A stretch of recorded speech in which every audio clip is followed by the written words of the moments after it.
നമസ്കാരം. സ്പോട്ട് ലൈവിലേക്ക് സ്വാഗതം. രാഹുൽ മാങ്കൂട്ടത്തിൽ എംഎൽഎക്കെതിരായ ലൈംഗിക ആരോപണത്തിൽ നിർണായക കണ്ടെത്തലുമായി ക്രൈംബ്രാഞ്ച് സംഘം.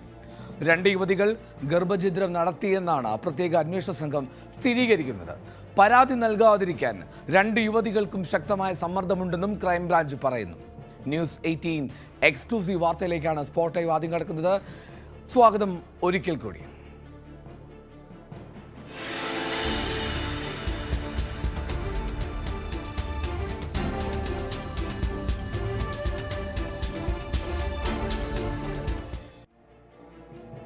ക്രൈംബ്രാഞ്ചിന്റെ ഈ നിർണായക കണ്ടെത്തൽ എത്തരത്തിലാണ് കാര്യങ്ങളെ മുന്നോട്ട് കൊണ്ടുപോവുക? ഡാൻ കുര്യൻ വിവരങ്ങളുമായി ചേരുന്നു. ഡാൻ, ക്രൈംബ്രാഞ്ചിന്റെ അന്വേഷണം ഏത് ഘട്ടത്തിലാണ് നിലവിൽ?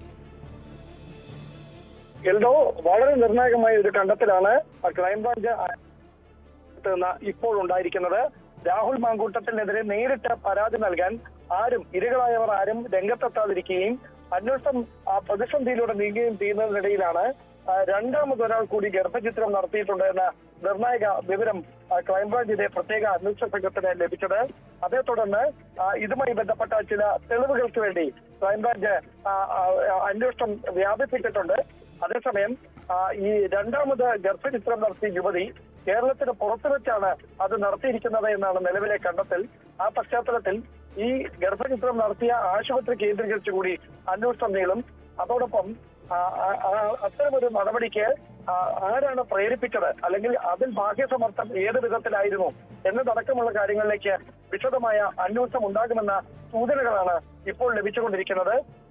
ഏറ്റവും പ്രധാനപ്പെട്ട കാര്യം, കേരളത്തിന് പുറത്ത് ഗർഭചിത്രം നടത്തിയ യുവതിയുമായി ബന്ധപ്പെട്ട ഈ ആശുപത്രി വിശദാംശങ്ങൾ മുഴുവൻ ഇന്റലിജൻസ് വിഭാഗം ഇതിനോടകം തന്നെ ശേഖരിച്ചിട്ടുണ്ട്. ഇന്റലിജൻസ് ശേഖരിച്ചിട്ടുള്ള ആ വിവരങ്ങൾ ക്രൈംബ്രാഞ്ചിന്റെ പ്രത്യേക അന്വേഷണ സംഘത്തിന് കൈമാറിക്കൊണ്ടായിരിക്കും ഈ കേസിൽ തുടരന്വേഷണം നടക്കുകയെന്നാണ് അറിയാൻ കഴിയുന്നത്. അതോടൊപ്പം എടുത്തു പറയേണ്ട കാര്യം, ഇങ്ങനെയൊരു വിവാദത്തിൽ ഈ സൈബർ ആക്രമണങ്ങൾ ഭയന്ന് യുവതികൾ പരാതി പറയാൻ ഭയപ്പെടുന്ന ഒരു സാഹചര്യം നിലനിൽക്കുന്നു എന്ന ഒരു കണ്ടെത്തലിലേക്ക് കൂടി ക്രൈംബ്രാഞ്ച് സംഘം എത്തിയിട്ടുണ്ട്.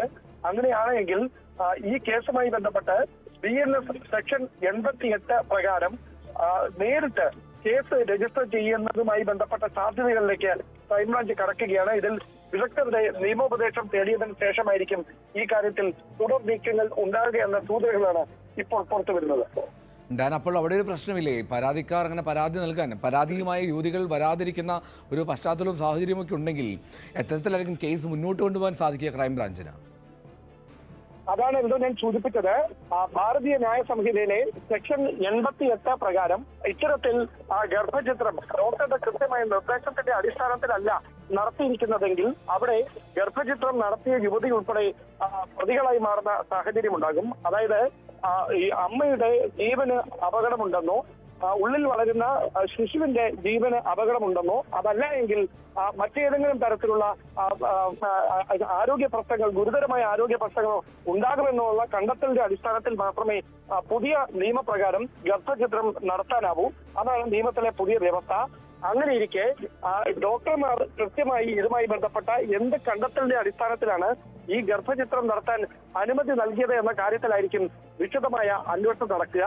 അങ്ങനെ നിയമപരമായിട്ടല്ല ഈ കാര്യങ്ങൾ നടന്നിരിക്കുന്നതെങ്കിൽ സ്വാഭാവികമായി ആ ആശുപത്രിയിലേക്ക് കൂടി കുരുക്ക് മുറുകുന്ന ഒരു സാഹചര്യം ഉണ്ടാകും. ആ ഒരു പശ്ചാത്തലത്തിലാണ് പരമാവധി തെളിവുകൾ ശേഖരിച്ചതിന് ശേഷം തുടർ നീക്കങ്ങളിലേക്ക് കടക്കുക എന്നൊരു തീരുമാനത്തിലേക്ക് ക്രൈംബ്രാഞ്ചിന്റെ പ്രത്യേക അന്വേഷണ സംഘം എത്തിച്ചേരുന്നത്. വളരെ പ്രധാനപ്പെട്ട ഒരു കാര്യമാണ്. അതിൻ്റെ ഏറ്റവും പ്രധാനപ്പെട്ട കാര്യം, ഈ പുറത്തു വന്ന ചാറ്റുകളിലൊക്കെ വായിക്കുമ്പോൾ അന്നുണ്ടായിരുന്നത് ആ ടാബ്ലറ്റ് കഴിച്ചോളൂ, അതിൽ പ്രശ്നങ്ങളൊന്നുമില്ല. അപ്പോൾ ആ യുവതി പറയുന്നു അതിൽ ബ്ലീഡിങ്ങിൻ്റെ പ്രശ്നം ഉണ്ടാകും, അങ്ങനെ എനിക്ക് ഉറപ്പില്ല എന്നൊക്കെ പറയുമ്പോഴും അതിനെ പ്രോത്സാഹിപ്പിക്കുന്ന തരത്തിൽ രാഹുൽ സംസാരിച്ചു എന്നാണ് പുറത്തു വന്ന ചാറ്റുകൾ. അതിൻ്റെ ഏറ്റവും ആധികാരികതയൊക്കെ അന്വേഷണ സംഘം തന്നെ കണ്ടെത്തട്ടെ. അപ്പോഴും ഡാൻ, ഇത് ഒരു പ്രശ്നമല്ലേ? ഇത്തരത്തിൽ ഇല്ലീഗലായിട്ട് അതൊരു ആശുപത്രിയിൽ വേണ്ടതുപോലെ ഒരു ഡോക്ടറെ സമീപിച്ച് നടക്കുന്ന ചികിത്സാ രീതിക്കുമപ്പുറം സ്വയമേ ചെയ്യാൻ നിർബന്ധിക്കുക എന്നുള്ളത് ഗുരുതരമായിട്ടുള്ള പ്രശ്നമല്ലേ? പോലീസ് അല്ലെങ്കിൽ ക്രൈംബ്രാഞ്ച് അത് മുന്നിൽ കണ്ടാണോ നീങ്ങുന്നത്?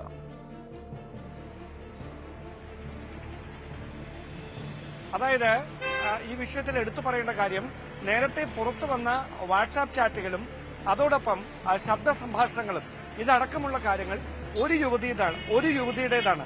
ഈ രണ്ടാമത്തെ യുവതി ഇപ്പോഴും അവരുമായി ബന്ധപ്പെട്ട ഒരു വിശദാംശങ്ങളും എവിടേക്കും എത്താതെ ഇരിക്കുന്നതിനുള്ള ബോധപൂർവമായൊരു നീക്കം നടത്തിയിട്ടുണ്ട്. അത് അവരുടെ സ്വകാര്യതയുമായി ബന്ധപ്പെട്ട കാര്യമായതിനാൽ അന്വേഷണ സംഘവും അത്തരത്തിലുള്ള കാര്യങ്ങളിലേക്ക് ആദ്യം കടന്നിരുന്നില്ല. പക്ഷേ പിന്നീടാണ് ഇതുമായി ബന്ധപ്പെട്ട നിർണായകമായ ചില സൂചനകൾ അവർക്ക് ലഭിക്കുകയും ആ അന്വേഷണം ഒടുവിൽ മറ്റൊരാൾ കൂടി ഗർഭചിത്രം നടത്തിയിട്ടുണ്ട്, രണ്ടുപേരും ഒരേ മേഖലയിൽ നിന്നുള്ളവരാണ് എന്ന തരത്തിലുള്ള കണ്ടെത്തലുകളിലേക്കൊക്കെ അന്വേഷണ സംഘത്തെ നയിച്ചിരിക്കുന്നത്. അങ്ങനെയാണെങ്കിൽ ഞാൻ നേരത്തെ സൂചിപ്പിച്ച പോലെ രണ്ട് യുവതികളുടെയും മൊഴി തേടാനുള്ള മൊഴിയെടുക്കാനുള്ള സാവകാശം അന്വേഷണ സംഘം തേടും. അവർ അതിനോട് നേരിട്ട് സഹകരിക്കാതിരിക്കുന്ന സാഹചര്യമുണ്ടായാൽ ഞാൻ നേരത്തെ സൂചിപ്പിച്ച പോലെ വിദഗ്ധരുടെ നിയമോപദേശത്തിന്റെ പശ്ചാത്തലത്തിൽ എന്ത് കാരണം കൊണ്ടാണ് ഗർഭചിത്രം നടത്തിയത് എന്ന് ഈ രണ്ടുപേരും മൊഴി കൊടുക്കാൻ നിർബന്ധിതരാകുന്ന ഒരു സാഹചര്യത്തിലേക്ക് കാര്യങ്ങളെത്തും. അങ്ങനെ നിയമത്തിലെ ആ പഴുതുകൾ ഉപയോഗിച്ചുകൊണ്ട് തന്നെ അല്ലെങ്കിൽ നിയമത്തിന്റെ ആ നിയമസഹായത്തിന്റെ പിൻബലത്തോടെ അത്തരത്തിലൊരു അന്വേഷണത്തിലേക്ക് കടക്കാനുള്ള ശ്രമമാണ് ക്രൈംബ്രാഞ്ച് ഇപ്പോൾ നടത്തിക്കൊണ്ടിരിക്കുന്നത്.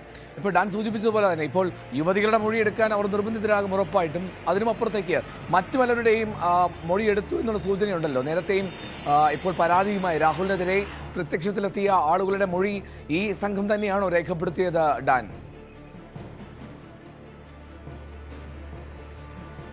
അതായത് ആകെ 10-ലധികം പരാതികൾ രജിസ്റ്റർ ചെയ്യപ്പെട്ടതിൽ ഏതാണ്ട് 10 പേരും ഈ വാർത്തകൾ മാധ്യമങ്ങളിലൂടെ റിപ്പോർട്ട് ചെയ്യപ്പെട്ടതിന്റെയും അതോടൊപ്പം യുവതികൾ നടത്തിയ വെളിപ്പെടുത്തലുകളുടെയും അടിസ്ഥാനത്തിൽ കൃത്യമായി ഇതുമായി ബന്ധപ്പെട്ട് സംസ്ഥാന പോലീസ് മേധാവിക്കടക്കം ഇമെയിലായി പരാതി അയച്ചവരാണ്. അവരാരും ഇരകളായിട്ടുള്ളവരല്ല. അതുകൊണ്ട് തന്നെ നേരിട്ട് ആരും പരാതി നൽകാതിരുന്ന ഒരു സാഹചര്യത്തിൽ ഈ പോലീസിന് അല്ലെങ്കിൽ ക്രൈംബ്രാഞ്ചിന് ഇതുമായി ബന്ധപ്പെട്ട അന്വേഷണം തുടരണമെങ്കിൽ കൃത്യമായി ഒരു പരാതി അനിവാര്യമായിരുന്നു.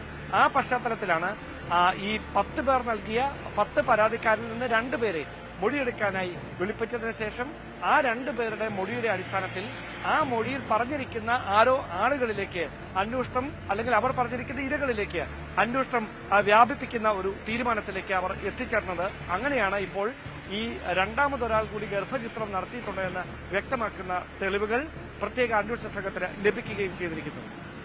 ഇതിനൊപ്പം തന്നെ ഉണ്ടായ വലിയ പ്രശ്നം ഈ രാഷ്ട്രീയമായും രാഹുൽ മാങ്കൂട്ടത്തിൽ ഒറ്റപ്പെടുന്നു. മാത്രമല്ല രാഹുൽ മാങ്കൂട്ടത്തിനെ പിന്തുണച്ച ഗ്രൂപ്പുകളിൽ നിന്നും പലതരത്തിലുള്ള സമമായ പ്രശ്നങ്ങൾ ഉണ്ടാകുന്നു എന്നുള്ളതൊക്കെ ഉണ്ടല്ലോ.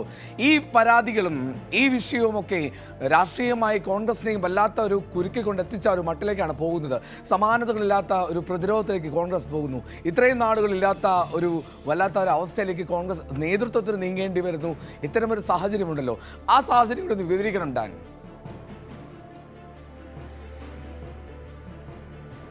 അതായത് നിലവിൽ രാഹുൽ മാങ്കൂട്ടത്തിനെതിരെ ആരും പരസ്യമായി പരാതി നൽകാൻ തയ്യാറാകാതിരുന്ന പശ്ചാത്തലത്തിലാണ് രാഹുൽ അനുകൂലികൾ അദ്ദേഹത്തിന് വേണ്ടി സമൂഹ മാധ്യമങ്ങളിൽ ഒരു തരംഗം തീർക്കാനുള്ള ശ്രമം ബോധപൂർവം നടത്തിയത്.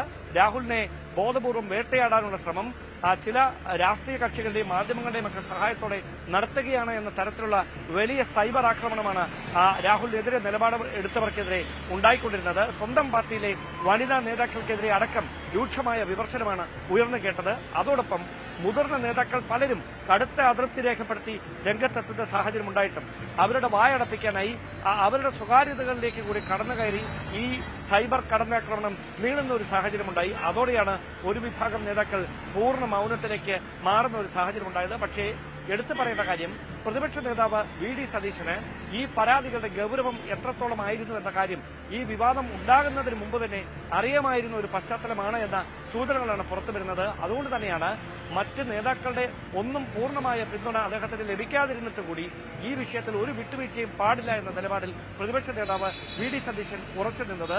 അദ്ദേഹത്തിന്റെ പിന്തുണയുമായി പിന്നീട് ആദ്യം സ്വയം മറിപ്പെടുത്തിയിരുന്ന രമേശ് ചെന്നിത്തല കൂടി രംഗത്തെത്തിയത്.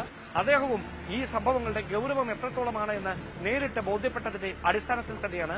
അങ്ങനെയൊരു പശ്ചാത്തലത്തിൽ ഇനി രാഷ്ട്രീയമായി രാഹുൽ മാങ്കൂട്ടത്തിനെ പ്രതിരോധിക്കുക എന്ന് പറയുന്നത് കോൺഗ്രസ് നേതൃത്വത്തിന് മുമ്പിൽ വലിയ വെല്ലുവിളിയായി മാറും. അങ്ങനെ ഒരു സാഹചര്യത്തിൽ ഏത് തരത്തിലുള്ള തുടർ നീക്കങ്ങളിലേക്കായിരിക്കും രാഹുൽ അനുകൂലികൾ കടക്കുക എന്നതാണ് കാത്തിരുന്ന് കാണാനുള്ളത്. ഇനി മറ്റൊരു വശം കേസിൻ്റെതാണ്. ഇനിയും കൂടുതൽ പരാതികൾ രാഹുലിനെതിരെ വരും എന്നുള്ള കരുതൽ, ഒരു തോന്നലുണ്ടോ പാർട്ടിക്കും ഒപ്പം തന്നെ അന്വേഷണ സംഘത്തിനും? ഇനിയും പരാതി വരാനുള്ള സാഹചര്യമുണ്ടെന്നൊക്കെ ഒരുപാട് ചർച്ചകളുണ്ടായിരുന്നു. പക്ഷേ അതൊക്കെ കേവലം പോസ്റ്റുകളിലൂടെയുള്ള ചർച്ചകൾ മാത്രമാണ്.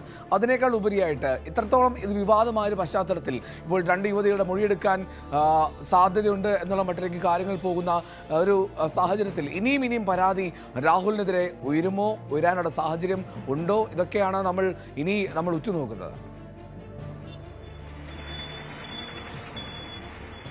അത് വലിയ തരത്തിലുള്ള സമ്മർദ്ദം ഈ ഗർഭചിത്രം നടത്തിയ യുവതികൾക്കടക്കം വലിയ തരത്തിലുള്ള ബാഹ്യസമ്മർദ്ദം ഉണ്ടായിക്കൊണ്ടിരിക്കുന്നു. അതോടൊപ്പം ഇരകളാക്കപ്പെടുകയും എന്നാൽ പരസ്യമായി ഇക്കാര്യങ്ങൾ തുറന്ന് അല്ലെങ്കിൽ ഒരു നിയമ സംവിധാനങ്ങൾക്ക് മുമ്പിൽ തുറന്നു പറയാൻ സാധ്യതയുള്ളവരുമായ ആളുകളെ നേരിട്ട് രാഹുൽ മാങ്കൂട്ടത്തിലുമായി ബന്ധപ്പെട്ട കേന്ദ്രങ്ങൾ ഫോണിലും അല്ലാതെയും ബന്ധപ്പെട്ട് പരാതി നൽകുന്നതിൽ നിന്ന് അവരെ പിൻവലിപ്പിക്കാനുള്ള ബോധപൂർവമായ നീക്കം നടക്കുന്നുണ്ട് എന്നാണ് ക്രൈംബ്രാഞ്ചിന്റെ തന്നെ കണ്ടെത്തൽ. അതുകൊണ്ട് തന്നെയാണ് ഇവരുമായി ബന്ധപ്പെട്ട എല്ലാ ആളുകളും അന്വേഷണ സംഘത്തിന്റെ നിരീക്ഷണത്തിലായിരിക്കുന്നത്. അങ്ങനെ ഒരു പശ്ചാത്തലത്തിൽ ഇതുമായി ബന്ധപ്പെട്ട് ഇനിയും പരാതികൾ വരാനുള്ള സാധ്യത എത്രത്തോളം ഉണ്ട് എന്നതിനെ സംബന്ധിച്ച് ഉദ്യോഗസ്ഥർക്കിടയിൽ ഒരു സന്ദേഹം നിലനിൽക്കുന്നുണ്ട്. ആ പശ്ചാത്തലത്തിലാണ് ഇപ്പോൾ ലഭ്യമായിരിക്കുന്ന സൂചനകളുടെ അടിസ്ഥാനത്തിൽ ഈ ഗർഭചിത്രം നടത്തിയ യുവതികളെ കേന്ദ്രീകരിച്ച് തന്നെ വിശദമായ അന്വേഷണം നടത്താമെന്നൊരു തീരുമാനത്തിലേക്ക് പ്രത്യേക അന്വേഷണ സംഘം എത്തുകയും അതുമായി ബന്ധപ്പെട്ട പരമാവധി തെളിവുകൾ ശേഖരിക്കുകയും ചെയ്തുകൊണ്ടിരിക്കുന്നത്. എന്താണെങ്കിലും രാഹുൽ മാങ്കൂട്ടത്തിന് കുരുക്ക് മുറുകുകയാണ്. കൃത്യമായിട്ടുള്ള തെളിവുകൾ ശേഖരിക്കുന്നു ക്രൈംബ്രാഞ്ച് സംഘം. അതിൽ 2 യുവതികൾ ഗർഭഛിദ്രം നടത്തിയെന്നുള്ള നിർണായകമായിട്ടുള്ള കണ്ടെത്തൽ ക്രൈംബ്രാഞ്ച് സംഘം നടത്തിയിട്ടുണ്ട്. ഈ 2 യുവതികൾ ഗർഭഛിദ്രം നടത്തിയിട്ടുണ്ടെങ്കിൽ സ്വാഭാവികമായും അവർക്ക് എത്തരത്തിലാണ് അതിൻ്റെ പ്രൊസീജിയറൊക്കെ പരിശോധിക്കും. സ്വാഭാവികമായും മൊഴിയെടുക്കേണ്ടി വരാനുള്ള സാധ്യതയുണ്ട്. മൊഴി നൽകാൻ നിർബന്ധിതരാകും അവർ. കോൺഗ്രസ് പാർട്ടിയിലും ഇത് വലിയ തോതിൽ വിവാദമാണ്, വലിയ തോതിൽ ചർച്ചയാണ്. പാർട്ടിയിലെ സമവാക്യങ്ങളിൽ പോലും വലിയ മാറ്റങ്ങൾ കൊണ്ടുവരുന്നു ഈ വിവാദം എന്നുള്ളതാണ് ശ്രദ്ധേയം. പ്രത്യേകിച്ചും തെരഞ്ഞെടുപ്പ് അടുത്ത് നിൽക്കെ ഇത്തരത്തിൽ ഒരു സമ്മർദ്ദവും സമവായത്തിലെ പ്രശ്നങ്ങളുമൊക്കെ എങ്ങനെയാണ് കോൺഗ്രസ് നേരിടാൻ പോകുന്നതൊക്കെ കാത്തിരുന്ന് കാണണം. ഓരോരുത്തരും അവരുടേതായ രീതിയിൽ പിടിമുറുക്കാൻ ശ്രമങ്ങൾ നടത്തുകയും ചെയ്യുന്നു. ഡാൻ കുര്യനാണ് വിവരങ്ങൾ നൽകിയത് തിരുവനന്തപുരത്ത് നിന്ന്. ഇനി നമ്മൾ ചേർത്തലയിലേക്ക് പോകണം. അവിടെ ബിന്ദു പത്മനാഭൻ തിരോധാനത്തിൽ നിർണായക നീക്കവുമായി അന്വേഷണ സംഘം. ബിന്ദു പത്മനാഭന്റെ സ്ഥലം സ്വന്തമാക്കിയ സതീഷിന്റെ വീട്ടിലും ഹോട്ടലിലും റെയ്ഡ് നടത്തിയ സംഘം ഇയാളെ വിശദമായി ചോദ്യം ചെയ്തു. സതീഷിന്റെ സഹോദരന്റെ മരണത്തിലും അന്വേഷണ സംഘത്തിന് സംശയമുണ്ട്. സ്ഥലം ഇടപാടുമായി ബന്ധപ്പെട്ട് സതീശൻ ന്യൂസ് 18 നൽകിയ പ്രതികരണം ദുരൂഹത നിറഞ്ഞതായിരുന്നു. ആദ്യം നമുക്ക് ആ പഴയ ബൈറ്റ് നേരത്തെ സതീശൻ ന്യൂസ് 18 പറഞ്ഞത് കേൾക്കാം. പ്രോപ്പർട്ടി കാണാൻ വന്നപ്പോഴും ബിന്ദു ഇല്ല അല്ലേ? ബിന്ദു വീട്ടിലിരുന്നു, സെബാസ്റ്റിന് വീട്ടിലിരുന്നു. ഞങ്ങൾ പോയി കണ്ട്. അന്നാ ഇതുപോലെ രജിസ്ട്രേഷൻ ഇല്ലല്ലോ. അന്നല്ല, ബിന്ദു വീട്ടിലുണ്ടെന്ന് സെബാസ്റ്റ്യൻ പറഞ്ഞതാണോ അതോ ചേട്ടൻ കണ്ടു? എന്റെ അടുത്ത് വന്നിട്ടല്ലേ അങ്ങോട്ട് പോയത്. സെബാസ്റ്റിന് വീട്ടിലിരിക്കുമ്പോൾ സെബാസ്റ്റിന്റെ ഭാര്യ ഉണ്ടോ? അന്ന് ദിവസം കല്യാണം എല്ലാം കഴിച്ചിട്ടില്ല. പിറ്റേ ദിവസം രാവിലെ സെബാസ്റ്റ്യൻ കാറുമായിട്ട് വന്നിട്ട് തന്നെ അങ്ങോട്ട് അമ്പലപ്പുഴ പോകണം. അന്ന് ദിവസം സെബാസ്റ്റിന് വേണ്ടി താമസിച്ചിരുന്നു. നിങ്ങൾ പ്രോപ്പർട്ടി കാണാൻ പോകുന്നതിന് തലേന്ന് ഇന്ന് വൈകുന്നേരം വന്നു. രാത്രി വാടക ഇറക്കില്ല. പിറ്റേ ദിവസം വെളുപ്പിനെ പോയി വന്നു. അഗ്രിമെന്റ് എഴുതിച്ചു. ഒന്നും തന്നെ കാശും പോയി. നിങ്ങളുടെ പ്രോപ്പർട്ടിയുടെ ആധാരമില്ലേ നിങ്ങളുടെ? അതൊക്കെ കോടതി സബ്മിറ്റ് ചെയ്തില്ലേ? അതിന് പിന്നെ കിട്ടിയില്ലേ? ഇല്ല. ഇപ്പൊ കേസുണ്ടോ അതിനകത്ത്? അത് ഞാൻ വിൽക്കുകയും ചെയ്തു. സ്ഥലം വിറ്റോ? പിന്നെ ഇല്ലേ. ആർക്ക് വിറ്റു? വക്കീലിന് തന്നെ വിളിച്ചു. കേസ് നടത്തി വക്കീലിനെ വിറ്റു. എനിക്കറിയാം ഇതിന്റെ പുറകെ ഇങ്ങനെയുള്ള ചോദ്യം വരില്ലേ. അത് രാമകൃഷ്ണ വക്കീലിന്റെ പേര് മേടിച്ചു. അങ്ങനെ അനിയനുണ്ടല്ലോ, ആ പുള്ളിയുടെ പേര് മേടിച്ചു. അതിനെ കുറിച്ചൊന്നും അറിയുക. ആ സതീശന്റെ കേസ് എന്ന് പറഞ്ഞാൽ പുള്ളിക്കറിയാം. തീർച്ചയായും പറഞ്ഞു. വക്കീലിനെ മേടിച്ചു പ്രോപ്പർട്ടി. ഞാൻ മനഃപൂർവ്വം കൊടുത്തോ. ലാഭം കിട്ടിയ ലാഭം കിട്ടിയാണ്. സതീശൻ ഈ പ്രതികരണം നടത്തി. അതിന് പിന്നാലെയാണ് അന്വേഷണ സംഘം ഇത്തരത്തിൽ സതീഷിനെ കേന്ദ്രീകരിച്ചുള്ള നീക്കം ആരംഭിക്കുന്നത്. ശരണ്യ സ്നേഹജൻ ചേരുന്നുണ്ട് ആലപ്പുഴയിൽ നിന്ന്. ശരണ്യ, സതീശൻ അന്ന് പറഞ്ഞതിൽ അടിമുടി ദുരൂഹതയുണ്ടെന്ന് വ്യക്തമാണ്. മാത്രമല്ല ബിന്ദു പത്മനാഭനെ അയാൾ നേരിട്ട് കണ്ടു എന്നൊക്കെ വളരെ വ്യക്തമായി വീണ്ടും ആവർത്തിച്ച് പറയുകയും ചെയ്യുന്നുണ്ട്. ശരണ്യ ചോദിക്കുന്നുണ്ടല്ലോ രണ്ടാമത് എടുത്ത്. അപ്പോൾ കണ്ടിട്ടല്ലേ പോയത് എന്നൊക്കെ പറയുന്നു. അപ്പോൾ ഇത് വളരെ നിർണായകമല്ലേ ആ ബൈറ്റ്, പ്രത്യേകിച്ചും അന്വേഷണ സംഘത്തെ സംബന്ധിച്ച്?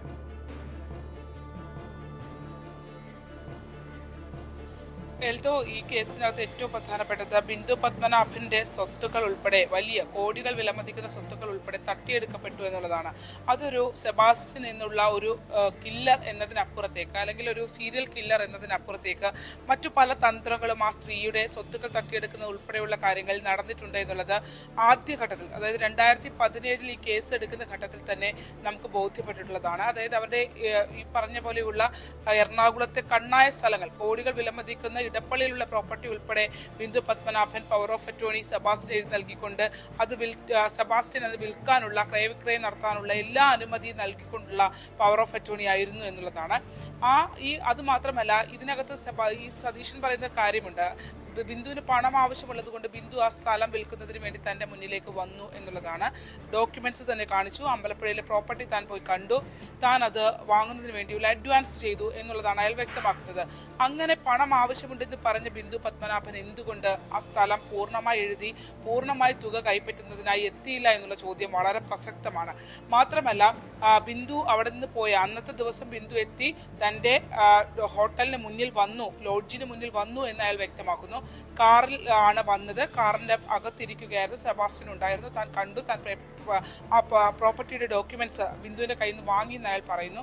ഒപ്പം തന്നെ പിന്നീട് ബിന്ദു പത്മനാഭനെ സെബാസ്റ്റ്യൻ്റെ വീട്ടിൽ പിറ്റേ ദിവസം രാവിലെയും താൻ കണ്ടു എന്നുള്ളതാണ്. അതായത് തലേദിവസം വന്ന ബിന്ദു സെബാസ്റ്റ്യൻ്റെ വീട്ടിൽ സ്റ്റേ ആയിരുന്നു എന്നുള്ളതാണ് അയാൾ വ്യക്തമാക്കിയത്. ഒപ്പം തന്നെ അതുകൂടാതെ ഇയാൾ പറഞ്ഞൊരു കാര്യമുണ്ട്, ബിന്ദു ഇല്ലാതെയാണ് ബിന്ദുവിൻ്റെ അമ്പലപ്പുഴയിലെ പ്രോപ്പർട്ടി കാണാനായി പോയത്, ബിന്ദുവിനോട് തങ്ങളോട് ഇവിടെ തുടരാനായി പറഞ്ഞു എന്നതാണ്. ഒരുപക്ഷെ ബിന്ദു പത്മനാഭൻ അമ്പലപ്പുഴയിലെ ആ പ്രോപ്പർട്ടി കാണാനായി ചെന്നിരുന്നുവെങ്കിൽ ഉറപ്പായും ബിന്ദുവിൻ്റെ ബന്ധുക്കൾ അമ്പലപ്പുഴയിലുണ്ട്, ആ ബന്ധുക്കൾ ഉൾപ്പെടെ അറിഞ്ഞാണ് അമ്പലപ്പുഴയിലെ ഭൂമി വാങ്ങിയിരുന്നത്. അതുകൊണ്ട് തന്നെ അത് അവിടേക്ക് എത്തിപ്പെട്ടാൽ ഇത് അറിയുമായിരുന്നു എന്നുള്ളതാണ്. അപ്പോൾ അതിനകത്ത് എന്തൊക്കെയോ ഒരു തട്ടിപ്പുകൾ അല്ലെങ്കിൽ മറച്ചു വെക്കാൻ എന്തൊക്കെയോ കാര്യങ്ങൾ ഉണ്ട് എന്നുള്ളത് വാക്കുകളിൽ നിന്ന് തന്നെ നമുക്ക് വ്യക്തമാണ്. മാത്രമല്ല, പിന്നീട് ബിന്ദു ഈ സ്വത്തുക്കൾ വിൽക്കുന്നതുമായി ഈ ആദ്യം എഗ്രിമെന്റ് എഴുതുന്നു 2006-ൽ, അതിനുശേഷം കൃത്യം 6 മാസം കഴിഞ്ഞപ്പോൾ താൻ പരാതി നൽകി എന്നുള്ളതാണ്. അതായത് ഒരു എഗ്രിമെന്റ് ഉണ്ടാക്കി, ആ എഗ്രിമെന്റിൽ നിന്നും ബാക്കി ഭൂമി തനിക്ക് അല്ലെങ്കിൽ ബാക്കി പണം നൽകി തനിക്ക് ഭൂമി വാങ്ങുന്നതിന് വേണ്ടിയുള്ള ഇടപാടുകൾക്കായി ബിന്ദുവിനെ ബന്ധപ്പെട്ടപ്പോൾ ബിന്ദുവിനെ ഫോണിൽ കിട്ടാതായി. പിന്നീട് ബിന്ദു ഇടയ്ക്ക് എന്നെ വിളിച്ചിരുന്നു എന്ന് സതീശൻ നമ്മളോട് പറയുന്നുണ്ട്. അത് എക്സ് എന്നൊക്കെ പറഞ്ഞ് ഏതോ ഒരു കോളിൽ നിന്നാണ് വിളിച്ചത് എന്നാണ്. അതായത് ഒരു ഇന്റർനെറ്റ് കോളാണ് എങ്കിൽ അതൊരു തലയും വാലും ഇല്ലാത്ത അല്ലെങ്കിൽ കണ്ടെത്താൻ കഴിയാത്ത ഒരു കോള് എന്നുള്ള രീതിയിൽ തന്നെയാണ് അയാൾ നമ്മളോട് പറയുന്നത്. അങ്ങനെ ഒരു നമ്പറിൽ നിന്നും തന്നെ വിളിച്ചു എന്നുള്ളത് അയാൾ സ്ഥിരീകരിക്കുന്നുണ്ട്. മാത്രമല്ല, അയാൾ പറയുന്ന ഒരു പ്രധാനപ്പെട്ട കാര്യം, സെബാസ്റ്റ്യന്റെ കയ്യിൽ ഒന്നുമില്ലായിരുന്നു എന്ന് തനിക്കറിയാം എന്ന് അയാൾ പറയുന്നുണ്ട്. ഒപ്പം തന്നെ ഈ സ്ത്രീകളെ പറ്റിച്ചും ഒക്കെ ഉണ്ടാക്കിയ അല്ലെങ്കിൽ കബളിപ്പിച്ചും ഒക്കെ ഉണ്ടാക്കിയ സ്വത്തുക്കളെ ഉള്ളൂ എന്ന് പറയുമ്പോൾ സെബാസ്റ്റ്യൻ ഇങ്ങനെ ഒരു ഡീലുമായി വന്നപ്പോൾ ഒട്ടും സംശയം ഇയാൾക്ക് തോന്നിയില്ല എന്നുള്ളത്, കാരണം വർഷങ്ങളായി സെബാസ്റ്റ്യനെ അറിയാവുന്ന ഒരാളാണ്.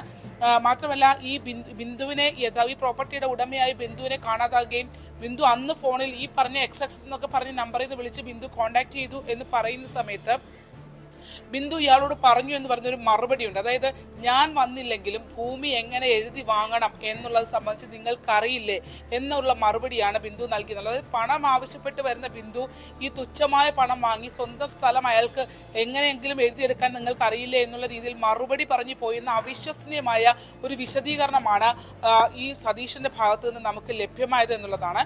ഒപ്പം തന്നെ അയാൾ പറയുന്നു, കോടതിയിൽ പോയാൽ എക്സ് പാർട്ടി വിധിയായാണ് ആ കേസ് കിട്ടിയിരിക്കുന്നത്. അതായത് പ്രതിഭാഗത്ത് നിൽക്കുന്ന ബിന്ദു പത്മനാഭൻ കോടതിയിൽ ഹാജരായിട്ടേ ഇല്ല. അതോടുകൂടി ഈ കേസിൽ പ്രതിഭാഗത്തുള്ള ആൾ ഹാജരാകപ്പെടാതായതോടുകൂടി അതൊരു എക്സ് പാർട്ടി വിധിയായി ഇവർക്ക് സതീശന് അനുകൂലമായ പ്രോപ്പർട്ടി കിട്ടുകയാണ്.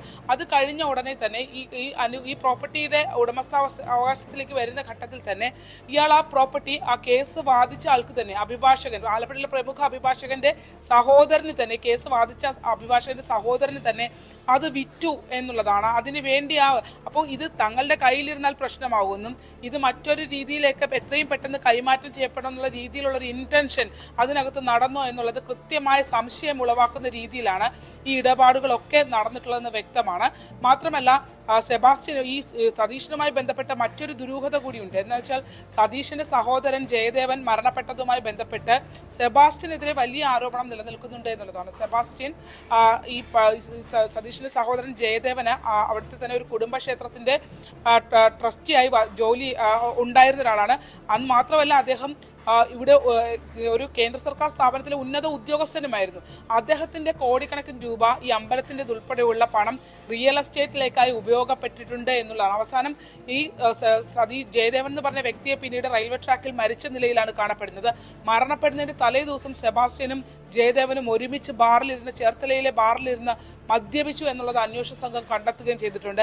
അതിന്റെ പിറ്റേ ദിവസമാണ് ജയദേവൻ മരണപ്പെട്ടത്. പക്ഷേ സ്വന്തം സഹോദരന്റെ മരണത്തെ സംബന്ധിച്ച് ഉൾപ്പെടെ ആക്ഷേപം നിലനിൽക്കുന്ന ഒരാൾക്കെതിരെ നമ്മൾ ആദ്യം സെബാസ്റ്റ്യനെ കുറിച്ച് എന്താണ് തോന്നുന്നത്, സെബാസ്റ്റ്യൻ ഇതൊന്നും ചെയ്തതായി താൻ കരുതുന്നില്ല എന്നുള്ള ഒരു മറുപടിയാണ് സതീഷിന്റെ ഭാഗത്ത് നിന്ന് നമുക്ക് ആദ്യം കിട്ടുന്നത്. അതായത് അത്ര കണ്ട് സെബാസ്റ്റ്യൻ ഇതൊന്നും ചെയ്യുന്ന ആളല്ല, അല്ലെങ്കിൽ വെള്ള പൂശുന്ന രീതിയിലുള്ള ഒരു മറുപടിയാണ് ആദ്യം പറഞ്ഞത്. പിന്നീട് നമ്മളുടെ ഓരോ ചോദ്യങ്ങളിലും ഒക്കെ കടക്കുന്ന ഘട്ടത്തിലാണ് സതീശൻ അങ്ങനെയല്ല, സെബാസ്റ്റ്യൻ സ്ത്രീകളെ തട്ടിച്ച് പണം ഉണ്ടാക്കുന്നു എന്നുൾപ്പെടെയുള്ള കാര്യങ്ങൾ പറയുകയും ബിന്ദു ജീവിച്ചിരിപ്പുണ്ടാകില്ല എന്നുള്ളൊരു സ്റ്റേറ്റ്മെന്റിലേക്ക് അയാൾ എത്തുകയും ചെയ്യുന്നു. അപ്പോൾ ഈ പറയുന്ന വ്യക്തികളൊക്കെ തമ്മിൽ ഇവർക്കൊക്കെ എന്തൊക്കെയോ രഹസ്യങ്ങൾ അറിയാമെന്നുള്ള സൂചന ഇവരുടെയൊക്കെ വാക്കുകളിൽ നിന്ന് ലഭ്യമാണ്. എന്തായാലും ജൈനമ തിരോധാന കേസ് ഉണ്ടായ സമയത്ത് തന്നെ കോട്ടയം ക്രൈംബ്രാഞ്ച് സംഘം ഇദ്ദേഹത്തിന്റെ, അതായത് സതീഷിന്റെ വീട്ടിലെത്തിയിരുന്നു. അതിനുശേഷം പിന്നീട് ഇപ്പോൾ ഇന്നലെ വൈകിട്ടോടുകൂടി ചേർത്തല പോലീസ് സതീഷിന്റെ ഹോട്ടൽ റെയ്ഡ് ചെയ്തിട്ടുണ്ട്, ലോഡ്ജ് റെയ്ഡ് ചെയ്തിട്ടുണ്ട്, വീട്ടിൽ പരിശോധന നടത്തി. സതീഷിന്റെ സ്റ്റേഷനിലേക്ക് കൊണ്ടുപോയി. അപ്പോൾ ചേർത്തല കേസ് അന്വേഷിക്കുന്ന ഐഷ തിരോധാന കേസാണ് ചേർത്തല സ്റ്റേഷനിൽ അന്വേഷിക്കുന്നത്. ബിന്ദു പത്മനാഭൻ കേസ് സ്റ്റേറ്റ് ക്രൈംബ്രാഞ്ചുമാണ്. ഈ രണ്ട് കൂട്ടരും ഇയാളിൽ നിന്ന് വിശദാംശങ്ങൾ തേടി എന്നുള്ളതാണ് നമുക്ക് അറിയാൻ കഴിഞ്ഞിട്ടുള്ളത്. എന്തായാലും ഈ കേസിൽ ഈ ആളുകളെയൊക്കെ വെട്ടത്തേക്ക് കൊണ്ടുവരിക എന്നുള്ളത് വളരെ ബുദ്ധിമുട്ടുള്ള ഒരു കാര്യമാണ്.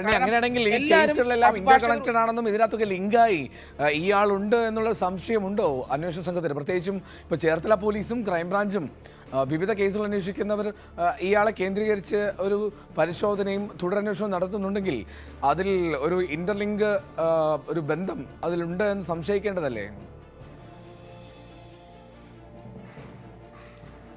പക്ഷേ നമ്മൾ ആ പ്രദേശത്ത് നടത്തിയ അന്വേഷണത്തിൽ പോലീസും ഒക്കെ നമ്മളോട് സ്ഥിരീകരിക്കുന്നത് ഈ മരണപ്പെട്ട സതീഷിന്റെ സഹോദരൻ ജയദേവൻ, സതീഷിനൊക്കെ സെബാസ്റ്റ്യനുമായി നിരന്തരം കാറിൽ സഞ്ചരിച്ചിരുന്ന ആളുകളാണ് എന്നുള്ളത് വ്യക്തമാക്കുന്നുണ്ട്. ഒപ്പം തന്നെ സതീഷ് നമ്മളോട് പറഞ്ഞത് ഈ സഹോദരന്റെ മരണത്തിന് ശേഷം സെബാസ്റ്റ്യനുമായി ഒരു ബന്ധവുമില്ലെന്നാണ്. പക്ഷേ പിന്നെ എങ്ങനെയാണ് മറ്റു കേസുകളിലേക്ക് വരുമ്പോഴത്തേക്കും അതുമായി ബന്ധപ്പെട്ട് ഇപ്പോൾ ഇതിലെ ഏറ്റവും പ്രധാനപ്പെട്ട ചോദ്യം എന്ന് പറയുന്നത് ബിന്ദു ഈ ജൈനമ തിരോധാന കേസ് അന്വേഷിക്കുന്ന അന്വേഷണ സംഘം സതീഷിന്റെ അടുത്തെത്തി. ഇപ്പോൾ ചേർത്തല പോലീസ് എത്തി, ക്രൈംബ്രാഞ്ച് സംഘവും വിശദാംശങ്ങൾ ചേർന്നു. അപ്പോൾ ഇവരെല്ലാവരും കണക്റ്റഡ് ആയി സതീഷിൽ നിന്നും കാര്യങ്ങൾ അപ്പോൾ എന്തൊക്കെയോ സംശയങ്ങൾ അന്വേഷണ സംഘത്തിന് സതീഷിനെ ചുറ്റിപ്പറ്റി നമ്മൾക്ക് തോന്നുന്ന അല്ലെങ്കിൽ ക്ലാരിറ്റി വരുത്തേണ്ട, ഇപ്പോഴും അയാൾ പറയുന്നതിൽ ക്ലാരിറ്റി ഇല്ലാത്ത കാര്യങ്ങളുണ്ട് എന്നുള്ളത് യാഥാർത്ഥ്യമാണ്.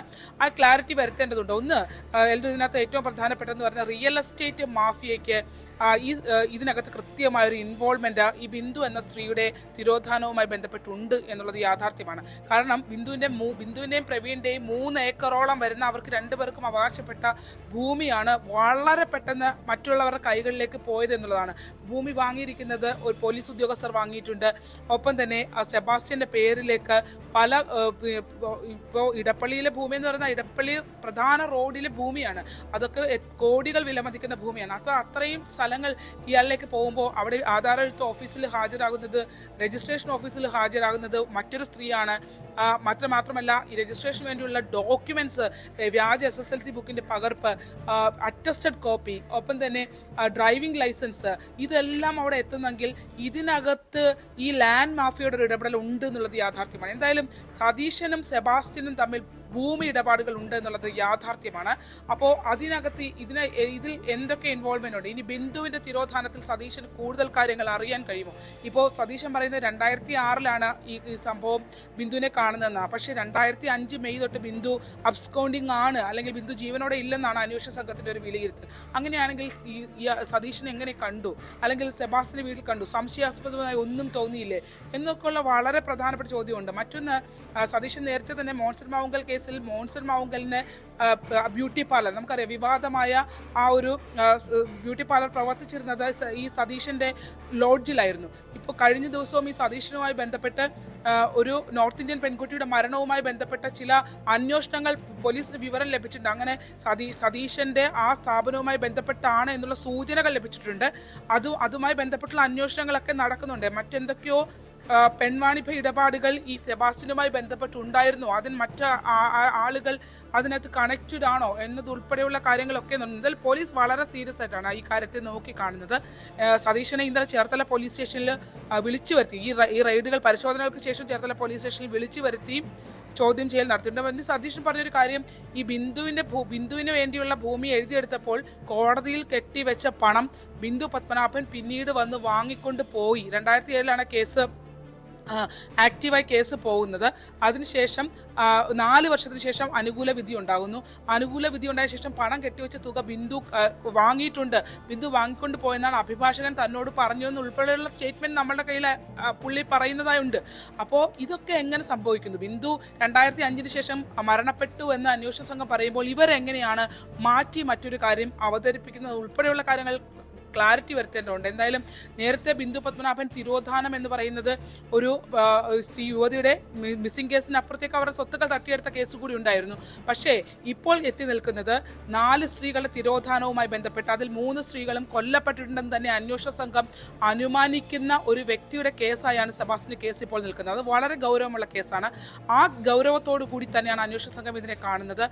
കൂടുതൽ ആളുകൾ ചോദ്യം ചെയ്ത് ഇവരെയൊക്കെ റിപ്പീറ്റ് ചെയ്ത്, അതായത് നമുക്കറിയാമല്ലോ ആദ്യഘട്ടത്തിൽ ഈ കേസ് ബിന്ദു പത്മനാഭൻ തിരോധാന കേസ് അന്വേഷണ സംഘം വളരെയധികം അത് ഈ ഒരു മോശം അവസ്ഥയിലേക്ക് എത്തിക്കുന്നതിന് വേണ്ടി ആദ്യത്തെ അന്വേഷണ സംഘം സാമ്പത്തികമായി തന്നെ നേട്ടം കൈവരിച്ചുകൊണ്ട് അത് ഈ കേസ് ഒതുക്കി തീർക്കാൻ ശ്രമിച്ചിട്ടുണ്ട്. അതിൻ്റെ വലിയ വെല്ലുവിളി ഇപ്പോഴത്തെ അന്വേഷണ സംഘം നേരിടുന്നുണ്ടെങ്കിൽ പോലും ഇവർക്ക് എന്തായാലും അതിനകത്ത് ഇപ്പോൾ സെബാസ്റ്റ്യനെ ബിന്ദു പത്മനാഭൻ കേസ് മർഡർ കേസായിട്ട് കൺവേർട്ട് ചെയ്തെങ്കിലും കസ്റ്റഡിയിൽ എടുക്കുന്നതിന് ഉൾപ്പെടെയുള്ള തെളിവുകൾ അവർക്ക് തേടിയേ കഴിയൂ. അതിനുവേണ്ടിയുള്ള ഇതിലാണ് അന്വേഷണ സംഘം മുന്നോട്ട് പോയിക്കൊണ്ടിരിക്കുന്നത്. എന്തായാലും ഈ സെബാസ്റ്റ്യനുമായി ബന്ധപ്പെട്ട് കൂടുതൽ വിശദാംശങ്ങൾ സതീഷിന് അറിയാം എന്നുള്ള കണക്കുകൂട്ടലിലാണ് അന്വേഷണ സംഘം ഇപ്പോൾ മുന്നോട്ട് പോയിക്കൊണ്ടിരിക്കുന്നത്. റൈറ്റ്, അതാണ് പ്രധാനപ്പെട്ട കാര്യം. ശരണ്യ സൂചിപ്പിച്ചതുപോലെ നിസാരക്കാരനല്ല സതീഷിനെന്ന് വ്യക്തമാവുന്നുണ്ട്. അയാൾക്ക് എന്തൊക്കെയോ അറിയാം. അയാളുടെ സംസാരത്തിൽ നിഗൂഢതയുണ്ട്. അയാൾ പറയുന്ന പല കാര്യങ്ങളും സംശയകരവുമാണ്. അതാണ് അന്വേഷണ സംഘവും ആ തരത്തിൽ അന്വേഷണം പുരോഗമിക്കുന്നതും അയാളെ കൂടുതൽ വിശദാംശങ്ങൾ അറിയാൻ വേണ്ടി ചോദ്യം ചെയ്യുന്നതും. തിരികെ തമ്മിയുടെ വിലക്ക് ശേഷം മറ്റൊരു വാർത്തയിലേക്ക് പോയാൽ തിരുവനന്തപുരത്താണ് കുറ്റിച്ചില്ലിൽ മകന്റെ മർദ്ദനമേറ്റ് അച്ഛൻ മരിച്ചു. വഞ്ചിക്കുഴിയിൽ സ്വദേശി രവീന്ദ്രനാണ് മരിച്ചത്. മകൻ നിഷാദ് പോലീസ് കസ്റ്റഡിയിലാണ്. മദ്യലഹരിയിലായിരുന്നു ആക്രമണം. സാരംഗ് വിവരങ്ങൾ നൽകും. സാരംഗ്, എന്താണ് ഇങ്ങനൊരു ഇരുവരും തമ്മിലൊരു മർദ്ദനത്തിലേക്ക് എത്താനുള്ള സാഹചര്യം എന്തായിരുന്നു? ഉടനടി മരിക്കുകയായിരുന്നു. എന്താണ് പോലീസ് പറയുന്നത്? കഴിഞ്ഞ ദിവസം ഓണാഘോഷവുമായി ബന്ധപ്പെട്ട് മകൻ വീട്ടിലേക്ക് മദ്യപിച്ചെത്തിയിരുന്നു. ഇതിനെ തുടർന്ന് ഇവർ രണ്ടുപേരും തമ്മിൽ ഒരു വാക്കുതർക്കത്തിൽ ഏർപ്പെടുകയും ഈ മദ്യപിച്ച് ബഹളം ഉണ്ടാക്കി എന്നാണ് നാട്ടുകാർ പറയുന്നത്. അതായത് ഇത്തരത്തിൽ ഒരു മദ്യപിച്ചതിനെ തുടർന്ന് വീട്ടിൽ വന്ന് ബഹളം വെച്ചു, അത് ചോദ്യം ചെയ്തു പിതാവ്. അതിനുശേഷം ഇവർ തമ്മിൽ വാക്കുതർക്കത്തിൽ ഏർപ്പെടുകയും തുടർന്ന് ഈ ഒരു വാക്കുതർക്കത്തിനിടയിൽ ഈ യുവാവ് അച്ഛനെ തള്ളിയിടുകയായിരുന്നു. ആ തള്ളിയിടുന്നതിന് ശേഷം ദേഹാസ്വാസ്ഥ്യം അനുഭവപ്പെടുകയും ഉടൻ തന്നെ ആശുപത്രിയിലേക്ക് എത്തിക്കുകയും ചെയ്തു. പക്ഷേ ആശുപത്രിയിൽ എത്തിക്കുന്നതിന് മുൻപ് തന്നെ ഇദ്ദേഹം മരണപ്പെടുകയായിരുന്നു. ഇതിന് മുൻപ് പലതവണ ഹൃദയ സംബന്ധമായ ബുദ്ധിമുട്ടുകൾ അനുഭവിക്കുന്ന ഒരു വ്യക്തിയായിരുന്നു ഈ മരിച്ച പിതാവ്.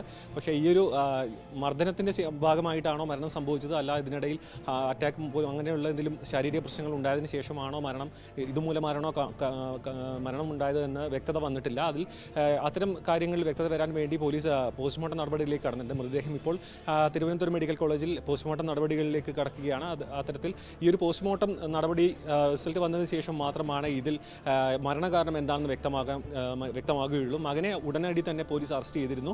മകൻ ഇപ്പോൾ നെയ്യാർഡാം പോലീസ് സ്റ്റേഷനിൽ അറസ്റ്റ് ചെയ്ത് സ്റ്റേഷനിലാണ് ഉള്ളത്. ഇതിനുശേഷം ഈ ഒരു പോസ്റ്റ്മോർട്ടം റിപ്പോർട്ടിലടക്കം വ്യക്തത വന്നതിന് ശേഷം മാത്രമായിരിക്കും ഏത് തരത്തിലുള്ള വകുപ്പുകൾ ചുമത്തിയായിരിക്കും കൂടുതൽ നിയമ നടപടികൾ മുന്നോട്ടേക്ക് പോവുക എന്നാണ് നമുക്ക് അറിയാൻ കഴിയുന്നത്. നിലവിൽ അദ്ദേഹത്തിന് ശാരീരിക പ്രശ്നങ്ങൾ ഉണ്ടായിരുന്നു. പക്ഷേ ഒരു വാക്കുതർക്കം ഉണ്ടായി എന്നത് സത്യമാണ്. അതിനുശേഷം ഉണ്ടായ ചെറിയ കലഹത്തിനിടയിൽ ഇത്തരത്തിലൊരു പരിക്ക് പറ്റുകയും തുടർന്ന് ഉടനടി മരണം സംഭവിക്കുകയും ചെയ്തിരുന്നു. നിലവിൽ പോസ്റ്റ്മോർട്ടം നടപടികൾ മെഡിക്കൽ കോളേജ് ആശുപത്രിയിൽ പുരോഗമിക്കുകയാണ്. സാരംഗ്, ഇങ്ങനെ തുടർച്ചയായിട്ട് അത്തരത്തിൽ ബഹളം വയ്ക്കുന്ന ഒരു സ്ഥിരം മദ്യപാനി ആ മട്ടിലുള്ള ഒരാളാണോ ഈ മകൻ നിഷാദ്, അല്ലേ? ഇതാണ് അദ്ദേഹത്തെ പറ്റി നാട്ടുകാർ പറയുന്നത്, പോലീസ് പറയുന്നത്? ഇത്തരത്തിലൊരു വഴക്കും ഇത്തരത്തിലുണ്ടായിരുന്നു എന്നാണ് നാട്ടുകാർ പറയുന്ന വിവരം. പക്ഷേ ഇത്ര രൂക്ഷമായ കലഹത്തിലേക്കൊന്നും കടക്കാറുണ്ടായിരുന്നില്ല. അതായത് ഈ ഒരു ശാരീരികമായി ഉപദ്രവിക്കുന്ന തരത്തിലേക്കൊന്നും കാര്യങ്ങൾ പോയിരുന്നില്ല എന്നാണ് നാട്ടുകാർ പറയുന്നത്. അതായത് ഈ ഒരു ബഹളം ഉണ്ടാക്കിയിരുന്നു, പക്ഷേ ഒരു ഉപദ്രവിക്കണം എന്നൊരു തലത്തിലേക്ക് ഉദ്ദേശത്തോടു കൂടി ചെയ്തതല്ല എന്നും നാട്ടുകാർ പറയുന്നുണ്ട്. കാരണം ഇത്തരത്തിൽ വാക്കുതർക്കമായിരുന്നു, അതിൽ ഒരു മദ്യലഹരിയിൽ ഉണ്ടായിരുന്ന ഒരു ചെറിയൊരു അപകടം എന്ന തരത്തിലേക്കാണ് നാട്ടുകാർ പറയുന്നത്. പക്ഷേ ഇതിൽ വിശദമായ അന്വേഷണം പോലീസിന്റെ ഭാഗത്ത് നിന്ന് ഉണ്ടാകേണ്ടതുണ്ട്. കാരണം ഇത്തരത്തിൽ കേരളത്തിലുടനീളം ഇങ്ങനെ ക്രൂരമായ കൊലപാതകങ്ങളും മറ്റും മകൻ്റെ ഇത്തരത്തിലുള്ള മർദ്ദനം മൂലമൊക്കെ മാതാപിതാക്കന്മാർക്ക് പരിക്കും മരണമടക്കം സംഭവിക്കുന്ന ഒരു പശ്ചാത്തലം കേരളത്തിലുടനീളമുണ്ട്. പക്ഷേ ഇത്തരത്തിലൊരു സാഹചര്യം ഉപദ്രവിക്കുന്നൊരു രീതി ഇദ്ദേഹത്തിന് ഇല്ല എന്നാണ് നാട്ടുകാർ പറയുന്നത്. പക്ഷേ ഇത്തരത്തിൽ ഒരു മദ്യപിച്ചെത്തിയിട്ട് പ്രശ്നങ്ങൾ ഉണ്ടാക്കിയിട്ടുണ്ട്. ഇത്തരത്തിൽ ശാരീരികമായി ഉപദ്രവിക്കുന്നൊരു മുൻപ് അത്തരത്തിലൊരു സംഭവങ്ങൾ ഉണ്ടായിട്ടില്ല. പക്ഷേ ഇത്തരത്തിലൊരു അസ്വാഭാവികമായിട്ടുള്ള ഒരു മരണത്തിലേക്ക് കാര്യങ്ങൾ എത്തിച്ചത് ഈ ഒരു മദ്യലഹരിയിൽ ഉണ്ടായിരുന്നുള്ള ആ സമയത്തെ ഒരു പ്രകോപനത്തിന്റെ പേരിലാണ് ഈ ഒരു മരണമടക്കം സംഭവിച്ചത്. പക്ഷേ മകനടക്കമാണ് ഈ ഒരു പിതാവിനെ ആശുപത്രിയിലേക്ക് എത്തിച്ചതെന്നാണ് നമുക്ക് ലഭിക്കുന്ന വിവരം. എൽദോ, ഈ മറ്റു നടപടികൾ പൂർത്തിയായി, മാത്രമല്ല ഇയാൾ കുറ്റം സംബന്ധിച്ചോ പോലീസിനോട് ഞാനാണ് അങ്ങനെ ചെയ്തത് എന്ന്? തീർച്ചയായും ഇതൊരു ഈ ഒരു മകൻ മാത്രമല്ല, അമ്മയും മറ്റ് സഹോദരങ്ങളും മക്കളടക്കമുള്ള ഒരു വലിയ കുടുംബമാണ്. ഈ ഒരു കുടുംബത്തിലേക്ക് മദ്യപിച്ചെത്തിയ ഒരു രാത്രി ആ സമയത്ത് മദ്യപിച്ചെത്തി ഈ ഒരു ബഹളം വെച്ചതിനെ തുടർന്ന് ചോദ്യം ചെയ്യുകയും ആ സമയത്ത് വീട്ടുകാരടക്കം ഇവിടെ ഉണ്ടായിരുന്നു. അതിനുശേഷം ഉണ്ടായിരുന്ന കലഹത്തിലാണ് ഇങ്ങനൊരു അപകടം സംഭവിക്കുന്നത്. ഇതിൽ കുടുംബമടക്കമുള്ള സമയമായതുകൊണ്ട് തന്നെ ഇതിലൊരു കുറ്റസമ്മതം എന്ന തലത്തേക്ക് നമുക്ക് എത്തിയിട്ടുണ്ട്. കാരണം ഈ ഒരു തള്ളിയിട്ടു എന്നത് കാര്യം സത്യമാണ്. പക്ഷേ ഇത്തരത്തിലൊരു അപകടം, അതായത് മരണം സംഭവിക്കാൻ വേണ്ടി അല്ലെങ്കിൽ പരിക്കേൽപ്പിക്കാൻ വേണ്ടി അല്ലെങ്കിൽ വേദനിപ്പിക്കാൻ വേണ്ടി ചെയ്തതല്ല എന്ന തരത്തിലാണ് അദ്ദേഹം ഇത്തരത്തിൽ മൊഴി നൽകിയിരിക്കുന്നത്. മാത്രമല്ല ഇതിൽ ഏത് വകുപ്പ് ചേർത്ത് ഈ ഒരു നിയമ നടപടികളിൽ മുന്നോട്ട് പോകണം എന്ന് പോലീസിൽ വ്യക്തത വന്നിട്ടില്ല. കാരണം ഇതിൽ എത്തരത്തിലാണ് മരണം സംഭവിച്ചത് എന്നതിൽ കൃത്യമായൊരു ഉത്തരം ലഭിച്ചിട്ടില്ല. കാരണം ആശുപത്രിയിൽ എത്തുന്നതിന് മുൻപ് തന്നെ ഈ മരണം സംഭവിച്ചിട്ടുമുണ്ട്. ആശുപത്രിയിൽ ചികിത്സയൊന്നും നടത്താൻ കഴിഞ്ഞിട്ടില്ല. അതിനു മുൻപ് തന്നെ മരണം സംഭവിച്ചിട്ടുണ്ട്. ഇതിനു മുൻപ് ഹൃദയാഘാതം മൂലം ഇത്തരത്തിലൊരു ആശുപത്രിയിൽ ചികിത്സയടക്കം എടുത്തിട്ടുള്ള ഒരു വ്യക്തിയാണ് മരിച്ച പിതാവ്. പക്ഷേ ഈ ഒരു പെട്ടെന്നുണ്ടായ പ്രകോപനത്തിലുണ്ടായ ഒരു മർദ്ദനത്തിൽ അത് ഹൃദയാഘാതം മൂലമാണോ അല്ലെങ്കിൽ ഈ ഒരു നെഞ്ച് ഈ ഒരു കട്ടിലിനോട് പോയി ഇടിച്ചു എന്നാണ്, ഈ ഒരു തള്ളിയിട്ടപ്പോൾ നെഞ്ചിടിച്ചു എന്നാണ് നാട്ടുകാർ പറയുന്ന വിവരം. അതിന് ഉടൻ തന്നെ ദേഹാസ്വാസ്ഥ്യം അനുഭവപ്പെടുകയും അപ്പോൾ തന്നെ ആശുപത്രിയിലേക്ക് എത്തിച്ചു. അപ്പോൾ ഈ ഒരു ഇടിയുടെ ആഘാതത്തിലുണ്ടായ മരണമാണോ അല്ലെങ്കിൽ ഇത്തരത്തിൽ മറ്റ് ഈ ഒരു ഈ ഒരു വാക്കുതർക്കത്തിനിടെ ഉണ്ടായ ഒരു ഇത്തരത്തിലൊരു ഹൃദയാഘാതമാണോ എന്നൊന്നും ഇത് വ്യക്തമല്ല. മാത്രമല്ല ഇതിൽ ഈ ഒരു കുടുംബമടക്കം സാക്ഷികളാണ്. ഇതിൽ വീട്ടുകാരെല്ലാം വീട്ടിലുള്ള സമയത്താണ് ഈ ഒരു സംഭവം നടക്കുന്നത്. നിലവിൽ ഇതിലൊരു വ്യക്തത വരേണ്ടതുണ്ട്. അതിൽ കുറ്റസമ്മത മൊഴിയെടുക്കുന്നതിലടക്കം വീട്ടുകാരുടെയും ഈ ഒരു മകൻ്റെ അടക്കം മൊഴിയെടുത്തതിന് ശേഷമായിരിക്കും ഇതിലൊരു വ്യക്തത വരിക. എൽദോ, ഉറപ്പായിട്ടും. എന്തായാലും സാരംഗ് സുധാകരാണ് വിവരങ്ങൾ നൽകിക്കൊണ്ടിരുന്നത്. തിരുവനന്തപുരം കുറ്റിച്ചില്ലാണ് ഇത്തരം സംഭവം. മകൻ്റെ മർദ്ദനമേറ്റ അച്ഛനാണ് മരണമടഞ്ഞത്. വഞ്ചിക്കുഴിയിൽ സ്വദേശി രവീന്ദ്രനാണ് മരിച്ചത്. നിഷാദ് ഇപ്പോൾ പോലീസിന്റെ കസ്റ്റഡിയിലുണ്ട്. മദ്യലഹരിയിലായിരുന്നു. സാരംഗ് സൂചിപ്പിച്ചതുപോലെ എത്രമാത്രം സ്ഥിരമായ ഒരു പ്രശ്നം ഉണ്ടാക്കുന്ന ആളല്ല, പക്ഷേ ഇടയിൽ സംഘർഷങ്ങൾ ഉണ്ടാകാറുണ്ട് എന്നാണ് മനസ്സിലാക്കുന്നത്. എന്താണെങ്കിലും മറ്റുള്ളവർ കണ്ടു നിൽക്കുകയായിരുന്നു ഇത്തരത്തിലൊരു അപകടമരണം ആണോ അല്ല എന്ന് പറയാൻ കഴിയില്ല. അതിനപ്പുറത്തേക്ക് മദ്യലഹരിയിൽ ഒരു മകൻ അച്ഛൻ്റെ ജീവനെടുക്കുന്ന സാഹചര്യം ഉണ്ടായത്. ഒരിടവേള കൂടി.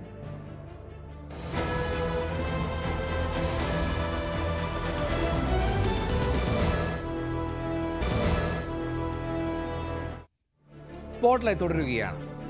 മറ്റൊരു പ്രധാനപ്പെട്ട വാർത്തയിലേക്ക് നമ്മൾ പോയാൽ അത് കോഴിക്കോട് എരഞ്ഞിപ്പാലത്ത് യുവതിയെ തൂങ്ങി മരിച്ച നിലയിൽ കണ്ടെത്തിയതിൻ്റെ തുടരന്വേഷണമാണ്. ആൺ സുഹൃത്തിൻ്റെ അറസ്റ്റ് ഉടനുണ്ടായേക്കുമെന്നുള്ളതാണ്. കണ്ണാടിക്കൽ സ്വദേശിയും ജിം ട്രെയിനറുമായിട്ടുള്ള ബഷറുദ്ദീനെതിരെ ആത്മഹത്യ പ്രേരണ കുറ്റം ചുമത്താനാണ് പോലീസിന്റെ നീക്കം. യുവാവിന് പെൺകുട്ടി അയച്ച സന്ദേശം പോലീസ് കണ്ടെടുത്തു. എന്തെങ്കിലും സംഭവിച്ചാൽ ഉത്തരവാദി താനായിരിക്കുമെന്ന് ഐഷ റഷ നൽകുന്ന സന്ദേശമാണ് പോലീസ് കണ്ടെത്തിയത്. MS അനീഷ് കുമാർ ചേരുന്ന വിവരങ്ങളുമായി. അനീഷ്, എങ്ങനെയാണ് പോലീസ് അത് ഇയാളെ കസ്റ്റഡിയിൽ എടുത്തിരിക്കുകയാണോ? എന്താണ് അവസ്ഥ? എന്തൊക്കെ കൂടുതൽ വിവരങ്ങളാണ് പോലീസിൽ നിന്ന് ലഭിക്കുന്നത്?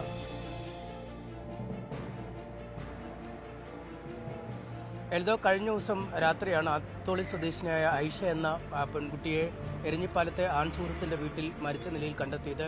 ഇയാൾ തന്നെയാണ് സ്വകാര്യ ആശുപത്രിയിലേക്ക് ഈ യുവതിയുമായി എത്തിയത്. ആശുപത്രിയിലെത്തിയപ്പോഴേക്കും മരണം സംഭവിച്ചു കഴിഞ്ഞിരുന്നു. അതുകൊണ്ട് തന്നെ ആശുപത്രി അധികൃതർ പോലീസിൽ വിവരം അറിയിക്കുകയും പോലീസ് എത്തി ഇയാളെ കസ്റ്റഡിയിലെടുക്കുകയും ചെയ്തു. ആദ്യഘട്ടത്തിൽ ഇയാൾക്കെതിരെ കേസെടുക്കാൻ പര്യാപ്തമായ തെളിവുകൾ ഉണ്ടായിരുന്നില്ല എന്നാണ് പോലീസ് വ്യക്തമാക്കിയത്. എന്നാൽ ഇതിനു പിന്നാലെയാണ് കുടുംബം ഈ ബഷറുദ്ദീൻ എന്ന യുവതിയുടെ ആൺസുഹൃത്തിനെതിരെ രംഗത്തെത്തിയത്. മംഗലാപുരത്ത് ഫിസിയോതെറാപ്പി പഠിക്കുന്ന വിദ്യാർത്ഥിനിയാണ് ഈ ഐഷ റാഷ. പക്ഷേ ആ കുട്ടി ഒരാഴ്ച മുമ്പ് കോഴിക്കോട് എത്തിയെങ്കിലും അത്തോളിയിലെ വീട്ടിലേക്ക് പോകാതെ ഈ ആൺസുഹൃത്തിനൊപ്പം എരഞ്ഞിപ്പാലത്തെ വാടക വീട്ടിൽ കഴിയുകയായിരുന്നു. വീട്ടിൽ നിന്ന് വിളിച്ചപ്പോൾ ഓണത്തിന് വരാനാവില്ല, അവധിയില്ല എന്നൊക്കെയാണ് ഈ കുട്ടി അറിയിക്കുകയും ചെയ്തത്. എന്തായാലും ഇതിൻ്റെയൊക്കെ അടിസ്ഥാനത്തിൽ ഏത് സാഹചര്യത്തിലാണ് കുട്ടി വീട്ടിൽ പോലും പറയാതെ ഈ കോഴിക്കോട് നഗരത്തിലെ തന്നെ ഒരു വാടക വീട്ടിൽ വന്ന് താമസിക്കാൻ ഇടയായ സാഹചര്യം എന്നാണ് കുടുംബം ചോദിക്കുന്നത്. 2 വർഷമായി ഈ ബഷറുദ്ദീനുമായി, ഒരു ജിം ട്രെയിനറാണ്, ഇയാളുമായി അടുത്ത ബന്ധം പുലർത്തിയിരുന്നു. പക്ഷേ ഇയാൾ കടുത്ത ശാരീരിക ഉപദ്രവമടക്കം ഈ കുട്ടിയെ ഏൽപ്പിച്ചിരുന്നു എന്നാണ് കുടുംബം പറയുന്നത്. ഈ ഐഷ റാഷിയുടെ കൂട്ടുകാരികൾ ഇത് സംബന്ധിച്ചുള്ള വിവരം കുടുംബത്തിന് നൽകിയിട്ടുണ്ട്. കടുത്ത മർദ്ദനത്തിന് ഇരയാക്കിയിട്ടുണ്ട്. ഒപ്പം ഈ കുട്ടിയുടെ ഈ വ്യാജ ദൃശ്യങ്ങളോ അല്ലെങ്കിൽ മോർഫ് ചെയ്യപ്പെട്ട ദൃശ്യങ്ങളോ മറ്റോ പകർത്തി ഈ സ്ഥിരമായി ഈ ബ്ലാക്ക് മെയിലിംഗ് ഒരുപക്ഷെ ചെയ്തിരിക്കാം എന്ന സംശയവും കുടുംബം പറഞ്ഞിരുന്നു. അതുകൊണ്ടാവാം ഈ കുടുംബത്തിലേക്ക് പോലും വരാതെ ഇയാൾക്കൊപ്പം താമസിക്കാൻ ഇടയായ സാഹചര്യമെന്നും കുടുംബം കുറ്റപ്പെടുത്തുന്നു. ആത്മഹത്യയല്ല, മറിച്ചൊരു കൊലപാതകമാണ് നടന്നതെന്ന ആരോപണം കുടുംബം മുന്നോട്ട് വയ്ക്കുകയും ചെയ്തു. എന്നാൽ ഇന്നലെ കോഴിക്കോട് മെഡിക്കൽ കോളേജ് ആശുപത്രിയിൽ നടത്തിയ പോസ്റ്റ്മോർട്ടത്തിൽ മരണം തൂങ്ങിയ മരണമാണ് എന്ന് സ്ഥിരീകരിച്ചിട്ടുണ്ട്. വീടിന് സമീപത്തുള്ള CCTV ദൃശ്യങ്ങൾ പരിശോധിച്ചപ്പോഴും ഇയാൾ വീട്ടിൽ നിന്ന് പുറത്തേക്ക് പോകുന്നതും പിന്നീട് വീട്ടിലെത്തുമ്പോൾ പലതവണ കതക് മുട്ടിയിട്ടും തുറക്കാതെ വരുന്നതും കതക് തല്ലി തകർക്കുന്നതുമൊക്കെ ദൃശ്യങ്ങൾ പോലീസിന് ലഭിച്ചിട്ടുണ്ട്. ഒപ്പം ഈ വീടിൻ്റെ ഉടമയായ ആളിനെ കൂടി ചേർത്താണ് വീട് തകർത്ത് ഈ കുട്ടിയുമായി പുറത്തേക്ക് വരികയും പിന്നീട് ആശുപത്രിയിലേക്ക് പോവുകയും ചെയ്തു. അതുകൊണ്ട് ഇതൊരു ആത്മഹത്യയാണ് എന്ന കൃത്യമായ നിഗമനം പോലീസിനുണ്ട്. ഈ വീട്ടിൽ താമസിച്ചുകൊണ്ടിരിക്കുന്നതിനിടയിൽ ഓണാഘോഷങ്ങളിൽ പങ്കെടുക്കാൻ തനിക്ക് പുറത്തേക്ക് പോകണമെന്ന് ആവശ്യപ്പെട്ടു. എന്നാൽ യുവതി ഓണാഘോഷത്തിൽ പങ്കെടുക്കാൻ ഇയാളെ അനുവദിക്കുന്നുണ്ടായില്ല. പുറത്ത് പോകരുതെന്ന നിലപാട് സ്വീകരിച്ചു. ഇതിനെ ചൊല്ലി ഇരുവരും തമ്മിൽ വാക്കുതർക്കമുണ്ടായി. എന്നാൽ ഈ പെൺകുട്ടിയുടെ വാക്കുകൾ അവഗണിച്ച് ഇയാൾ പുറത്തേക്ക് പോയി. ഇതിൻ്റെ ഒരു രോഷത്തിലാണ് ഇയാൾ ഈ യുവതി ആത്മഹത്യ ചെയ്തതെന്നൊരു വാദമാണ് ഇയാൾ മുന്നോട്ട് വെച്ചത്. പക്ഷേ ഈ ബഷറുദ്ദീനെ കൊടുക്കുന്ന തരത്തിലുള്ള വാട്സാപ്പ് സന്ദേശം പോലീസ് പിന്നീട് ഈ ബഷറുദ്ദീൻ്റെ ഫോണിൽ നിന്നും കണ്ടെടുത്തു. ഈ താനാണ്, അതായത് ബഷറുദ്ദീനാണ് ഈ തൻ്റെ മരണത്തിന് കാരണക്കാരൻ എന്ന് ആ വാട്സാപ്പ് സന്ദേശത്തിലുണ്ടായിരുന്നു. ആ സന്ദേശത്തിൻ്റെ അടിസ്ഥാനത്തിലാണ് ഈ ബഷറുദ്ദീനെതിരെ കേസെടുക്കാൻ പോലീസ് നീങ്ങുന്നത്. ഇന്നലെ മുതൽ തന്നെ ഇയാൾ കസ്റ്റഡിയിലാണ്. വൈകുന്നേരത്തോടുകൂടി ഇയാളുടെ അറസ്റ്റ് രേഖപ്പെടുത്തും എന്നാണ് പോലീസ് അറിയിച്ചിരിക്കുന്നത്. ആത്മഹത്യാ പ്രേരണ കുറ്റമാവും ചുമത്തുക. മറ്റുള്ള ബന്ധുക്കളുടെ അടക്കം ആരോപണങ്ങൾ, പ്രത്യേകിച്ചും ഈ മർദ്ദിച്ചിരുന്നു അല്ലെങ്കിൽ ഈ ദൃശ്യങ്ങൾ പകർത്തി ബ്ലാക്ക്മെയിൽ ചെയ്യാൻ ശ്രമിച്ചു എന്നടക്കമുള്ള ആരോപണങ്ങളെക്കുറിച്ചും വിശദമായി പോലീസ് അന്വേഷിക്കും. ഒപ്പം മംഗലാപുരത്ത് പഠിക്കുന്ന വിദ്യാർത്ഥിനി അവധി ലഭിച്ചിട്ടും എന്തുകൊണ്ട് വീട്ടിൽ പോകാതെ ഈ ആൺസുഹൃത്തിനൊപ്പം ഒരാഴ്ചയായി രഹസ്യമായി തങ്ങുന്നു എന്ന കാര്യത്തെക്കുറിച്ചും ഇതിന് പിന്നിലുണ്ടായ ഒരു എന്ത് കാരണമാണ് ഇതിന് പ്രേരിപ്പിച്ചതെന്നതിനെക്കുറിച്ചും അന്വേഷണം നടത്തുമെന്നാണ് പോലീസ് അറിയിക്കുന്നത്. എന്തായാലും വളരെ ഗൗരവത്തിലുള്ള അന്വേഷണമാണ് നടക്കുന്നത്. നിലവിൽ മൊബൈൽ ഫോണും മറ്റും പരിശോധിച്ചിട്ടുണ്ട്. അതിൽ നിന്നുമാണ് ചില തെളിവുകൾ കിട്ടിയത്. ഈ പെൺകുട്ടിയുടെ ഒരു ലാപ്ടോപ്പ്, ഒരു ടാബ്ലറ്റ് ഫോണുണ്ട്. അത് ഇതുവരെ തുറക്കാൻ കഴിഞ്ഞിട്ടില്ല. അത് തുറന്നുള്ള പരിശോധനയും നടത്തുമെന്ന് പോലീസ് വ്യക്തമാക്കിയിട്ടുണ്ട്. അനീഷ്, ഈ ഏതാണ്ട് 2 വർഷമായി ഇത്തരത്തിൽ വാടക വീട്ടിൽ കഴിയുന്നപ്പോൾ വീട്ടുകാർ എന്താണ് പറയുന്നത്? വീട്ടുകാരുമായി പെൺകുട്ടി കാര്യങ്ങൾ കമ്മ്യൂണിക്കേറ്റ് ചെയ്യാറില്ലേ? വീട്ടുകാരോടും അത്യാവശ്യം സുഹൃത്തുക്കളോടെങ്കിലും കാര്യങ്ങൾ കമ്മ്യൂണിക്കേറ്റ് ചെയ്യാൻ സാധ്യതയുണ്ടല്ലോ. അപ്പോൾ പോലീസ് ഇവരുടെയൊക്കെ വിശദമായ മൊഴി എടുത്തോ? എന്താണ് അവരൊക്കെ പറയുന്നത്?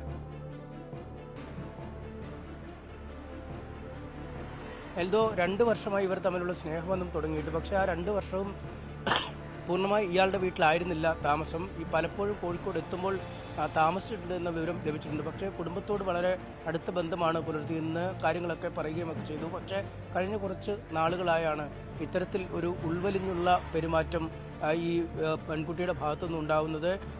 വീട്ടിലേക്ക് വരുന്നില്ല ഓണത്തിന് എന്ന് പറഞ്ഞ ശേഷം എന്തുകൊണ്ട് ഈ എരഞ്ഞിപ്പാലത്തെ വാടക വീട്ടിലെത്തി തങ്ങി എന്ന ചോദ്യവും പ്രസക്തമാണ്. ഒപ്പം ആത്മഹത്യ ചെയ്യാൻ നേരത്തെ ആലോചിച്ചുറപ്പിച്ചത് ആളാണെങ്കിൽ എന്തിന് എരഞ്ഞിപ്പാലത്തേക്ക് വന്ന് ആത്മഹത്യ ചെയ്യണം? അങ്ങനെയെങ്കിൽ മംഗലാപുരത്ത് വെച്ച് തന്നെ ആത്മഹത്യ ചെയ്താൽ പോരെ എന്ന ചോദ്യവും കുടുംബം മുന്നോട്ട് വെക്കുന്നുണ്ട്. ഇതിൽ ഏറ്റവും നിർണായകമായി മാറുന്നത് ഒരു ടോക്സിക് പെരുമാറ്റം, പലപ്പോഴും ഉൾവലിഞ്ഞ രീതിയിൽ, അതായത് ഈ കുട്ടിയെ ഒന്നിനും അനുവദിക്കാത്ത, അല്ലെങ്കിൽ ഫോൺ വരികയോ അല്ലെങ്കിൽ മെസ്സേജ് വന്നാൽ പോലും അത് അനുവദിക്കാത്ത രീതിയിലുള്ള, മറ്റുള്ള ആളുകളോട് ഇടപെടാൻ അനുവദിക്കാത്ത രീതിയിലുള്ള ടോക്സിക് റിലേഷനാണ് ഇയാൾ വന്നിരുന്നത് എന്ന് ഈ സഹപാഠികളായ ചില കൂട്ടുകാർ കുടുംബത്തിന് മൊഴി നൽകിയിട്ടുണ്ട്. ഒപ്പം ഈ കയ്യിൽ കിട്ടുന്ന എന്തും ഉപയോഗിച്ച് ഈ കുട്ടിയെ മർദ്ദിച്ചിരുന്നു എന്ന ചില വിവരങ്ങളും മരണശേഷം ഈ സുഹൃത്തുക്കളായ ആളുകൾ പങ്കുവച്ചിരിക്കുന്നു. ഒപ്പമാണ് ഈ ബ്ലാക്ക് മെയിലിംഗ് പോലുള്ള ചില സംശയങ്ങളും കുടുംബം ഉന്നയിക്കുന്നത്. എന്തായാലും ഇക്കാര്യങ്ങളെക്കുറിച്ചൊക്കെയുള്ള സമഗ്രമായ പരിശോധന നടത്തുന്നുണ്ട്. ഇതിൻ്റെ ഭാഗമായി ഈ സഹപാഠികളായ വിദ്യാർത്ഥികളുടെ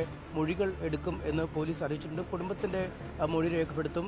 മിനിഞ്ഞാന്നാണ് ആശുപത്രിയിൽ കൊണ്ടുവന്നത്.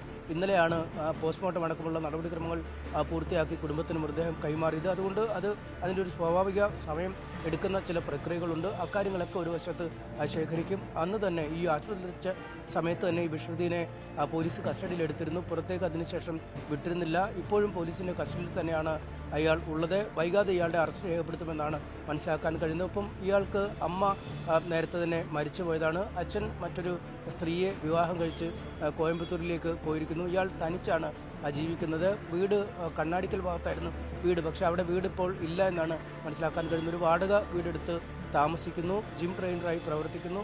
മറ്റു പലരുമായും ഇയാൾക്ക് ബന്ധമുണ്ടെന്നൊക്കെ ഈ ആയിഷ റാഷയുടെ ബന്ധുക്കൾ ആരോപിക്കുന്നുണ്ട്. എന്തായാലും ഇക്കാര്യങ്ങളടക്കമുള്ളവയെക്കുറിച്ച് വളരെ സമഗ്രമായ ഒരു അന്വേഷണം നടക്കും. ഒപ്പം ഈ യുവതിയുമായി പലപ്പോഴും തർക്കത്തിലേർപ്പെടുകയും വഴക്കുണ്ടാക്കുകയും ചെയ്തു എന്നൊക്കെ ഈ ബഷീറുദ്ദീൻ്റെ മൊഴിയിൽ പോലീസിന് ലഭിച്ചിട്ടുണ്ട്. ഇത്തരം കാര്യങ്ങളാണോ ഈ ആത്മഹത്യയിലേക്ക് നയിച്ചത്, അല്ലെങ്കിൽ മറ്റെന്തെങ്കിലും കാര്യങ്ങൾ ഇതിന് പിന്നിലുണ്ടോ, ഈ ബ്ലാക്ക് മെയിലിംഗ് പോലുള്ള കാര്യങ്ങളുണ്ടോ എന്നീ കാര്യങ്ങളൊക്കെ പോലീസ് വിശദമായി പരിശോധിച്ചിട്ടുണ്ട്. എന്തായാലും ഏറ്റവും അടിയന്തരമായി ഈ കുട്ടിയുടെ സുഹൃത്തുക്കളുടെ മൊഴി രേഖപ്പെടുത്താനുള്ള നീക്കങ്ങളാണ് പോലീസ് ഇപ്പോൾ നടത്തിക്കൊണ്ടിരിക്കുന്നത്.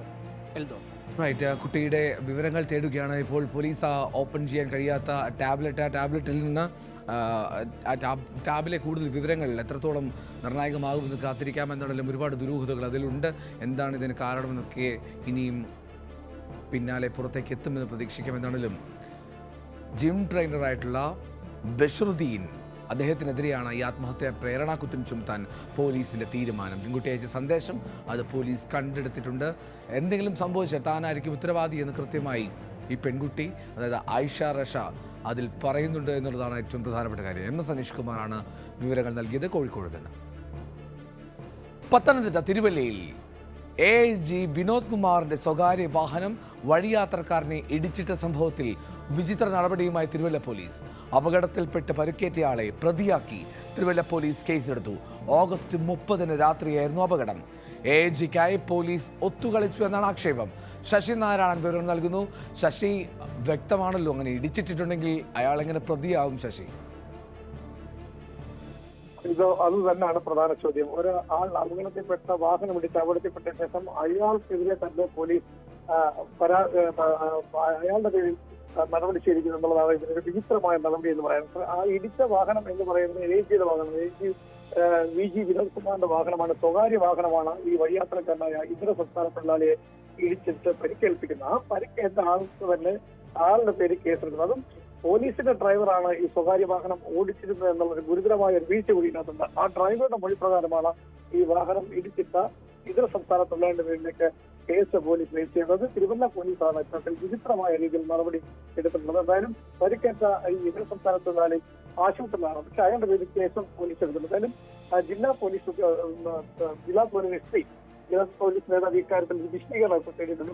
പ്രത്യേകിച്ച് ക്രൈംബ്രാഞ്ച് അന്വേഷിക്കുന്നതിന് വേണ്ടി നടപടി ആവശ്യപ്പെട്ട് ഇപ്പോൾ ഉത്തരവിട്ടിട്ടുണ്ട്. എന്തായാലും ഇതിൽ പ്രധാനമായും ഈ ജില്ലയിലെ ഒരു ഉന്നത ഉദ്യോഗസ്ഥൻ, അതായത് ജില്ലാ പോലീസ് മേധാവി അറിയാതെ ഒരു മുതിർന്ന പോലീസ് ഉദ്യോഗസ്ഥൻ ഈ പത്തനംതിട്ട ജില്ലയിൽ വന്ന് അപകടത്തിൽപ്പെടുമ്പോൾ ആ സ്പെഷ്യൽ ബ്രാഞ്ച് ഉദ്യോഗസ്ഥർ പോലും SP അറിയിച്ചില്ല എന്നൊരു വീഴ്ച കൂടിയുണ്ട്. അതിൽ കടുത്ത അതിർത്തിയാണ് ജില്ലാ പോലീസ് മേധാവിക്കുള്ളത്.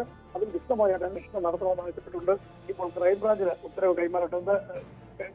എന്തായാലും പോലീസിന്റെ ഭാഗത്ത് ഒരു ഗുരുതരമായ വീഴ്ചയാണ്. കാരണം AIGയുടെ വാഹനം പിടിച്ച സംഭവം ബന്ധപ്പെട്ട് അവിടെ വെച്ച് തന്നെ ഒരു ഒത്തുതീർപ്പ് തിരുവല്ല പോലീസും AIG മാത്രമായി ഒരു ഒത്തുതീർപ്പ് നടന്നു എന്നുള്ളതാണ് ഇതിനെക്കുറിച്ച് പ്രധാനമായൊരു ആരോപണം ഉള്ളത്. എന്തായാലും ഇക്കാര്യത്തിൽ വിശദമായ അന്വേഷണം നടത്തി റിപ്പോർട്ട് സമർപ്പിക്കാനാണ് ജില്ലാ പോലീസ് മേധാവി ഇപ്പോൾ ഉത്തരവിട്ടിരിക്കുന്നത്.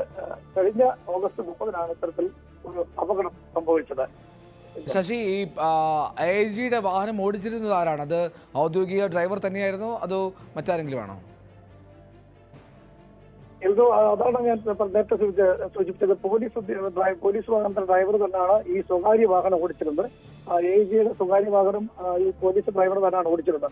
ആ പോലീസ് ഡ്രൈവറുടെ മൊഴിയുടെ അടിസ്ഥാനത്തിലാണ് ഈ വാഹനം ഇടിച്ചിട്ട് ഇതര സംസ്ഥാനത്തുള്ളവരുടെ പേരിൽ കേസെടുത്തിട്ടുള്ളത്. അതാണ് ഈ വിചിത്രമായ ഒരു നടപടി എന്ന് പറയാൻ കാരണം. ഇതിൽ വലിയ രീതിയിലുള്ള അതൃപ്തി ഈ പോലീസ് സേനയ്ക്കിടയിൽ തന്നെ ഉണ്ടായിട്ടുണ്ട്. കാരണം ജില്ലാ പോലീസ് മേധാവി അറിയാതെ ഒത്തുതീർപ്പ് നടത്തി പെട്ടെന്ന് തന്നെ ഈ പരിക്കേറ്റ ഇതര സംസ്ഥാന തൊഴിലാളിയുടെ പേരിൽ കേസെടുത്തിട്ടുണ്ട്. ഈ കേസ് ഒതുക്കി തീർക്കുന്ന രീതിയിലുള്ള നടപടിയിലേക്ക് ജില്ലാ പോലീസ് എത്തിച്ചേർന്നു. അതിൽ അതൃപ്തിയാണ് ഇപ്പോൾ ജില്ലാ പോലീസ് മേധാവി തന്നെ വ്യക്തമാക്കിയിട്ടുള്ളത്. അതിന്റെ അടിസ്ഥാനത്തിലാണ് ക്രൈംബ്രാഞ്ചിന് അന്വേഷണം ഇപ്പോൾ ഉത്തരവിട്ടിരിക്കുന്നത്. ഇത് നമ്മൾ ഒരുപക്ഷെ കേൾക്കുകയും പോലില്ലാത്ത രീതിയിലാണ് അപകടത്തിൽപ്പെട്ട ആളുടെ പേരിൽ കേസെടുക്കാതും ഒരു ഉന്നത പോലീസ് ഉദ്യോഗസ്ഥർ സഞ്ചരിച്ച വാഹനം ഇടിച്ചിട്ട് അത് അപകടത്തിൽപ്പെട്ട ആളുടെ പേരിൽ കേസെടുക്കുക എന്ന് പറഞ്ഞൊരു വിചിത്രമായ ഒരു നടപടിയാണ് തിരുവല്ല പോലീസ് എടുത്തത്. തീർച്ചയായും ഒരു അന്വേഷണം വേണമെന്നുള്ള കാര്യത്തിലാണ് ഇപ്പോൾ പോലീസിലെ ഉദ്യോഗസ്ഥരും അതുപോലെ തന്നെ പല ആളുകളും നാട്ടുകാരടക്കമുള്ള ആളുകൾ ഈ സംഭവവുമായി ബന്ധപ്പെട്ട് പറയുന്നത്. കാരണം രാത്രിയിലാണ് ഈ വാഹനം സ്വകാര്യ വാഹനത്തിൽ AIG സ്ഥലത്തെത്തിയത്. ആ സ്ഥലത്ത് വെച്ച് അപകടം ഉണ്ടാകുന്നത് ആരും അറിയാതെ പെട്ടെന്ന് ഈ അപകടത്തിൽപ്പെട്ട ആളുടെ കേസെടുത്ത് ഈ കേസ് അവിടെ വെച്ചുകൊണ്ട് തന്നെ ഒതുക്കി തീർക്കാൻ ശ്രമം നടന്നു എന്നുള്ളതാണ് ആക്ഷേപം. എന്തായാലും വിശദമായ ഒരു അന്വേഷണം നടത്തി റിപ്പോർട്ട് സമർപ്പിക്കാനാണ് ജില്ലാ പോലീസ് മേധാവി ഇപ്പോൾ ക്രൈംബ്രാഞ്ച് ആവശ്യപ്പെട്ടിട്ടുള്ളത്. ഈ ഇതര സംസ്ഥാന തൊഴിലാളിയുടെ ആരോഗ്യനില എങ്ങനെയുണ്ട് ശശി? അദ്ദേഹത്തിന്റെ പരിക്ക് വളരെ ഗുരുതരമല്ല എങ്കിലും കാര്യമായ രീതിയിൽ ചെറിയ പരിക്കുകളുണ്ട്. വലിയ ആരോഗ്യ പ്രശ്നങ്ങളില്ലെന്നാണ് നമുക്കറിയാൻ സാധിച്ചിട്ടുള്ളത്. പക്ഷെ അതിലുപരി ഈ വാഹനം സ്വകാര്യ വാഹനം ഇടിച്ച് പരിക്കേൽപ്പിച്ച ആ സമയത്ത് ഉത്തരവാദിത്തപ്പെട്ട ഉദ്യോഗസ്ഥൻ അത് ഉയർന്ന ഉന്നത ഉദ്യോഗസ്ഥൻ അദ്ദേഹം അപ്പൊ എന്ത് വകുപ്പാണ് ചുമത്തിയിരിക്കുന്നത്? നിലവിൽ പോലീസ് ഇതുമായി ബന്ധപ്പെട്ടുള്ള മോട്ടോർ വാഹന നിയമപ്രകാരമുള്ള വകുപ്പുകളാണ് ഇപ്പോൾ ഈ കേസുമായി ബന്ധപ്പെട്ട് ചോദിച്ചിട്ടുള്ളത്. അതിനപ്പുറത്തേക്ക് ഈ കേസുമായി ബന്ധപ്പെട്ട് കൃത്യമായി ഈ ഡ്രൈവറുടെ ഭാഗത്ത് വീഴ്ച ഉണ്ടായിട്ടുണ്ട്. വഴിയാത്രക്കാരനാണ് അയാൾ സൈഡിലേക്ക് നടന്നു പോയാണ്. ആ ഡ്രൈവിംഗിന്റെ വാഹനം ഓടിക്കയിലുള്ള തെറ്റായ രീതി കൊണ്ടാണ് ഈ അപകടം ഉണ്ടാകുന്നത്. അതെല്ലാം മറച്ചു വെച്ചുകൊണ്ടാണ് ഇത്തരത്തിൽ അപകടത്തിൽ പറ്റിയ പരിക്കേറ്റ ആളുടെ മേലിൽ കേസെടുക്കുന്നത്. അതിൽ പോലീസ് ഈ അപകടത്തിൽ നിന്ന് ഒഴിഞ്ഞു മാറുന്ന ശ്രമം, രക്ഷപ്പെടാൻ നടത്തിയ ഒരു ശ്രമം, അതിൽ ഈ ഉന്നത പോലീസ് ഉദ്യോഗസ്ഥൻ AIGയുടെ ഒത്തുചേർന്നുകൊണ്ട് തിരുവല്ല പോലീസ് DSP അടക്കമുള്ള ആളുകൾ ഒത്തുചേർന്ന് നടത്തിയത് ഒത്തുകളി എന്നുള്ള രീതിയിലാണ് ഇപ്പോൾ ഇതിൽ പുറത്തു വന്നിട്ടുള്ളത്. അത് ജില്ലാ പോലീസ് മേധാവി ഈ കാര്യത്തിൽ കൃത്യമായ ഒരു അന്വേഷണം ആവശ്യപ്പെട്ടുകൊണ്ട് റിപ്പോർട്ട് തേടിയിരിക്കുന്നു. അത് സ്പെഷ്യൽ ബ്രാഞ്ച് അന്വേഷിക്കണമെന്ന് ആവശ്യപ്പെട്ടിട്ടുണ്ട്. എന്തായാലും ഈ നിലവിലത്തെ സാഹചര്യത്തിൽ ഈ കാര്യം കൃത്യമായി ജില്ലാ പോലീസ് മേധാവി അറിയിക്കുന്ന കാര്യത്തിൽ വീഴ്ച പറ്റി എന്നുള്ളതാണ് നമുക്ക് ഇതിന്റെ ഗൗരവം മനസ്സിലാക്കാൻ കഴിയുന്നത്. ഇതര സംസ്ഥാന തൊഴിലാളി കൗണ്ടർ കേസ് കൊടുത്തിട്ടുണ്ടോ? അത്തരം കാര്യങ്ങളിലേക്ക് ഇതുവരെ നടപടിയായിട്ടുള്ളതാണ് നമുക്ക് അറിയാൻ കഴിയുന്നത്. പക്ഷേ സംഭവം പോലീസ് സേനയിൽ തന്നെ അതിർത്തി ഉള്ളത് പുറത്തു വന്നൊരു വാർത്തയാണ്. അതുകൊണ്ടാണ് സ്വാഭാവികമായി ഇത്തരത്തിൽ ഈ വാർത്ത പുറത്തു വരികയും ഇതിന് എന്നാലും വല്ലാത്തൊരു പോലീസ് തന്നെ ഈ പോലീസ് വഴിയാത്രക്കാരനെ ഇടിച്ചിട്ട AIG വിനോദ് കുമാറിന്റെ സ്വകാര്യ വാഹനം അതിൽ കേസെടുത്തിരിക്കുന്നത് ആ ഇടി കൊണ്ട് തെറിച്ചു വീണ ഇതര സംസ്ഥാന തൊഴിലാളിക്കെതിരെയാണ്. വല്ലാത്ത തരത്തിലാണ് പോലീസ് നീക്കമെന്ന് പറയാതെ വയ്യ. തിരുവല്ല പോലീസാണ് ഇത്തരത്തിലൊരു വിചിത്ര നടപടി. ശശിനാരായണ വിവരങ്ങൾ നൽകിയത്. കൊച്ചിയിലെ 26 കോടിയുടെ സൈബർ തട്ടിപ്പ് പ്രത്യേക സംഘം അന്വേഷിക്കും. തട്ടിപ്പ് നടത്തിയ കമ്പനി രജിസ്റ്റർ ചെയ്തിരിക്കുന്നത് കാലിഫോർണിയയിൽ എന്നാണ് കണ്ടെത്തൽ. പല ഘട്ടങ്ങളിലായി തട്ടിയെടുത്ത തുക രാജ്യത്തെ ഒരു ബാങ്കിന്റെ വിവിധ അക്കൗണ്ടുകളായിട്ടാണ് നിക്ഷേപിച്ചിരിക്കുന്നതെന്നും അന്വേഷണ സംഘം കണ്ടെത്തി. കൊച്ചിയിലെ ഫാർമസ്യൂട്ടിക്കൽ കമ്പനി ഉടമയാണ് തട്ടിപ്പിന് ഇരയായത്. ഡാനി പോൾ ഇതിന്റെ വിവരങ്ങൾ പങ്കുവയ്ക്കും അല്പസമയത്തിനകം. കൊച്ചിയിലെ 26 കോടിയുടെ സൈബർ തട്ടിപ്പ് പ്രത്യേക സംഘം അന്വേഷിക്കാനാണ് തീരുമാനം. ഡാനി, ആദ്യം വിവരങ്ങൾ. എൽദോ, കഴിഞ്ഞ ദിവസമാണ് സംഭവത്തിന് ആസ്പദമായ കേസ് രജിസ്റ്റർ ചെയ്യുന്നത്. 25 കോടി രൂപയുടെ തട്ടിപ്പ് നടന്നതായാണ് പരാതിയിൽ പറയുന്നത്. നിമേഷ് എന്ന് പറയുന്ന ഈ ഓഹരി ഇടപാടുകാരനാണ് ഇത് സംബന്ധിച്ച പരാതി നൽകിയിരിക്കുന്നത്. ഇതിൽ പറയുന്നത് കഴിഞ്ഞ കുറച്ച് നാളുകളായി അയാൾ ഒരു ഓൺലൈൻ ട്രേഡിംഗ് ആപ്പിൽ അതിൽ പണം നിക്ഷേപിക്കുന്നുണ്ടായിരുന്നു. ഈ പണം നിക്ഷേപിച്ചു ഒരു സമയത്ത് മാത്രം, തുടക്കത്തിൽ മാത്രം ഇതുമായി ബന്ധപ്പെട്ടുകൊണ്ട് അയാൾക്ക് അതിന്റെ ഒരു ലാഭവിഹിതം എന്ന രീതിയിൽ 1.5 കോടിയോളം രൂപ അയാൾക്ക് ലഭിക്കുകയും ചെയ്തു. തുടർന്ന് അതിലൊരു വിശ്വാസം ആർജിച്ചുകൊണ്ട് കൂടുതൽ തുക അതിലേക്ക് നിക്ഷേപിക്കുകയും ചെയ്തു. അങ്ങനെ 25 കോടിയോളം രൂപയാണ് ഇയാൾ ഇതുമായി ബന്ധപ്പെട്ടുകൊണ്ട് നിക്ഷേപിച്ചത്. ഇതിനിടയിൽ ഇയാൾ പണം പിൻവലിക്കാനുള്ള ചില അപേക്ഷകൾ സമർപ്പിക്കുമ്പോഴെല്ലാം തന്നെ അപ്പോൾ കുറച്ച് തുക അയാൾക്ക് അനുവദിക്കുക. അങ്ങനെയാണ് ഈ 1.5 കോടി രൂപ എന്ന് പറയുന്നത്. പക്ഷേ പിന്നീട് ഇതിന്റെ ഒരു അവസാന ഘട്ടത്തിലേക്ക് ഈ ഇടയ്ക്ക് വരുമ്പോൾ അയാൾ പണം പിൻവലിക്കാൻ വേണ്ടി നോക്കുമ്പോൾ അതിൽ അയാൾക്ക് തുക പിൻവലിക്കാൻ കഴിയുന്നില്ല എന്ന് മാത്രമല്ല, ഇയാൾ അതിൽ രജിസ്റ്റർ ചെയ്തിരിക്കുന്ന ആപ്പ് പൂർണ്ണമായും തന്നെ ബ്ലോക്ക് ആവുകയും ചെയ്തു. അതിൽ അയാൾക്ക് ഒരു ഇടപാടും നടത്താൻ കഴിയാത്ത രീതിയിലേക്ക് വരികയും ചെയ്തു. ഇങ്ങനെ വന്നപ്പോഴാണ് ഇയാൾ പരാതി നൽകുന്നത്. ഈ പരാതിയിൽ ഇത് പറയുന്നത് കഴിഞ്ഞ നാളുകളായി ഇയാൾ നടത്തിയ ട്രേഡിങ്ങിന്റെ പൂർണ്ണമായി വിവരങ്ങൾ നൽകിയിട്ടുണ്ട്. ടെലിഗ്രാം ആപ്പ് വഴിയായിരുന്നു ഇയാൾ ഇവരുമായിട്ട് ആശയവിനിമയം നടത്തിയിരുന്നത്. ഇപ്പോൾ അന്വേഷണത്തിന്റെ ഭാഗമായിട്ട് പോലീസ് ഈ വിശദാംശങ്ങൾ ശേഖരിച്ചിട്ടുണ്ട്. അപ്പോൾ ടെലിഗ്രാം ആപ്പ് വഴിയായിരുന്നു ഇടപാടുകളെല്ലാം എന്ന് കണ്ടെത്തിയിരിക്കുന്നു. ഒപ്പം ഇത് കാലിഫോർണിയയെ ആസ്പദമാക്കിയാണ് ഇവർ ഈ സംഘം കേന്ദ്രീകരിച്ചിരുന്നത് എന്നതുകൂടിയാണ് വ്യക്തമാവുകയും ചെയ്യുന്നത്. ഇതിൽ മലയാളികൾ ഉൾപ്പെടെയുള്ളവരുണ്ട് എന്ന് അന്വേഷണ സംഘത്തിന് മനസ്സിലായിട്ടുണ്ട്. കാരണം ഒരു മലയാളിയെ തന്നെ ഇയാളുമായി സംസാരിക്കാൻ അവർ ചുമതലപ്പെടുത്തുകയും ചെയ്തു. ഇതിൽ നിന്ന് ലഭിച്ച പണം വിവിധ ബാങ്കുകൾ, ഇന്ത്യയിലെ വിവിധ ബാങ്കുകളിൽ അതിലൂടെ കൈമാറ്റം ചെയ്യപ്പെട്ടു എന്ന രീതിയിലും കണ്ടെത്തിയിട്ടുണ്ട്. അപ്പോൾ ഈ ബാങ്കുകൾ കേന്ദ്രീകരിച്ചും ആരായിരുന്നു അതിൽ ഇടപാടുകൾ നടത്തിയിരുന്നത് സംബന്ധിച്ചുമുള്ള ഒരു അന്വേഷണം ഇപ്പോൾ നടക്കുകയാണ്. ഇതുമായി ബന്ധപ്പെട്ടുകൊണ്ട് കൂടുതൽ പരാതികൾ വരാനുള്ളൊരു സാധ്യതയാണ് അന്വേഷണ സംഘം കാണുന്നത്. ഇത്ര ആസൂത്രിതമായി ഈ രീതിയിൽ പണം നഷ്ടപ്പെട്ടിരിക്കുന്നു, പണം മോഷ്ടിക്കപ്പെട്ടിരിക്കുന്നു എന്നതാണ്. ഏതായാലും കഴിഞ്ഞ കുറെ നാളുകളായി ഇവരുമായി നടത്തിയ ഇടപാടുകളുടെ വിവരങ്ങൾ ഇപ്പോൾ ശേഖരിച്ചിട്ടുണ്ട്. ടെലിഗ്രാം ആപ്പ് വഴിയുള്ള പൂർണ്ണമായുള്ള ഒരു വിനിമയ വിവരങ്ങളും ശേഖരിച്ചിട്ടുണ്ട്. അന്വേഷണം തുടരുകയാണ്. എൽദോ. ശരി, കൊച്ചിയിലെ വൻ സൈബർ തട്ടിപ്പാണ്. അതിലാണ് ഇപ്പോൾ പ്രത്യേക അന്വേഷണ സംഘത്തിന് അന്വേഷണ ചുമതല നൽകുന്നത്. 26 കോടി രൂപയുടെ സൈബർ തട്ടിപ്പാണ് പ്രത്യേക അന്വേഷണ സംഘം അന്വേഷിക്കാൻ പോകുന്നത്. ഡാനി പോളാണ് കൊച്ചിയിൽ വിവരങ്ങൾ നൽകിയത്. കൂടുതൽ വാർത്തകളും വിവരങ്ങളുമായി സ്പോട്ട്ലൈറ്റ് വീണ്ടും നാളെ എത്തും. നമസ്കാരം.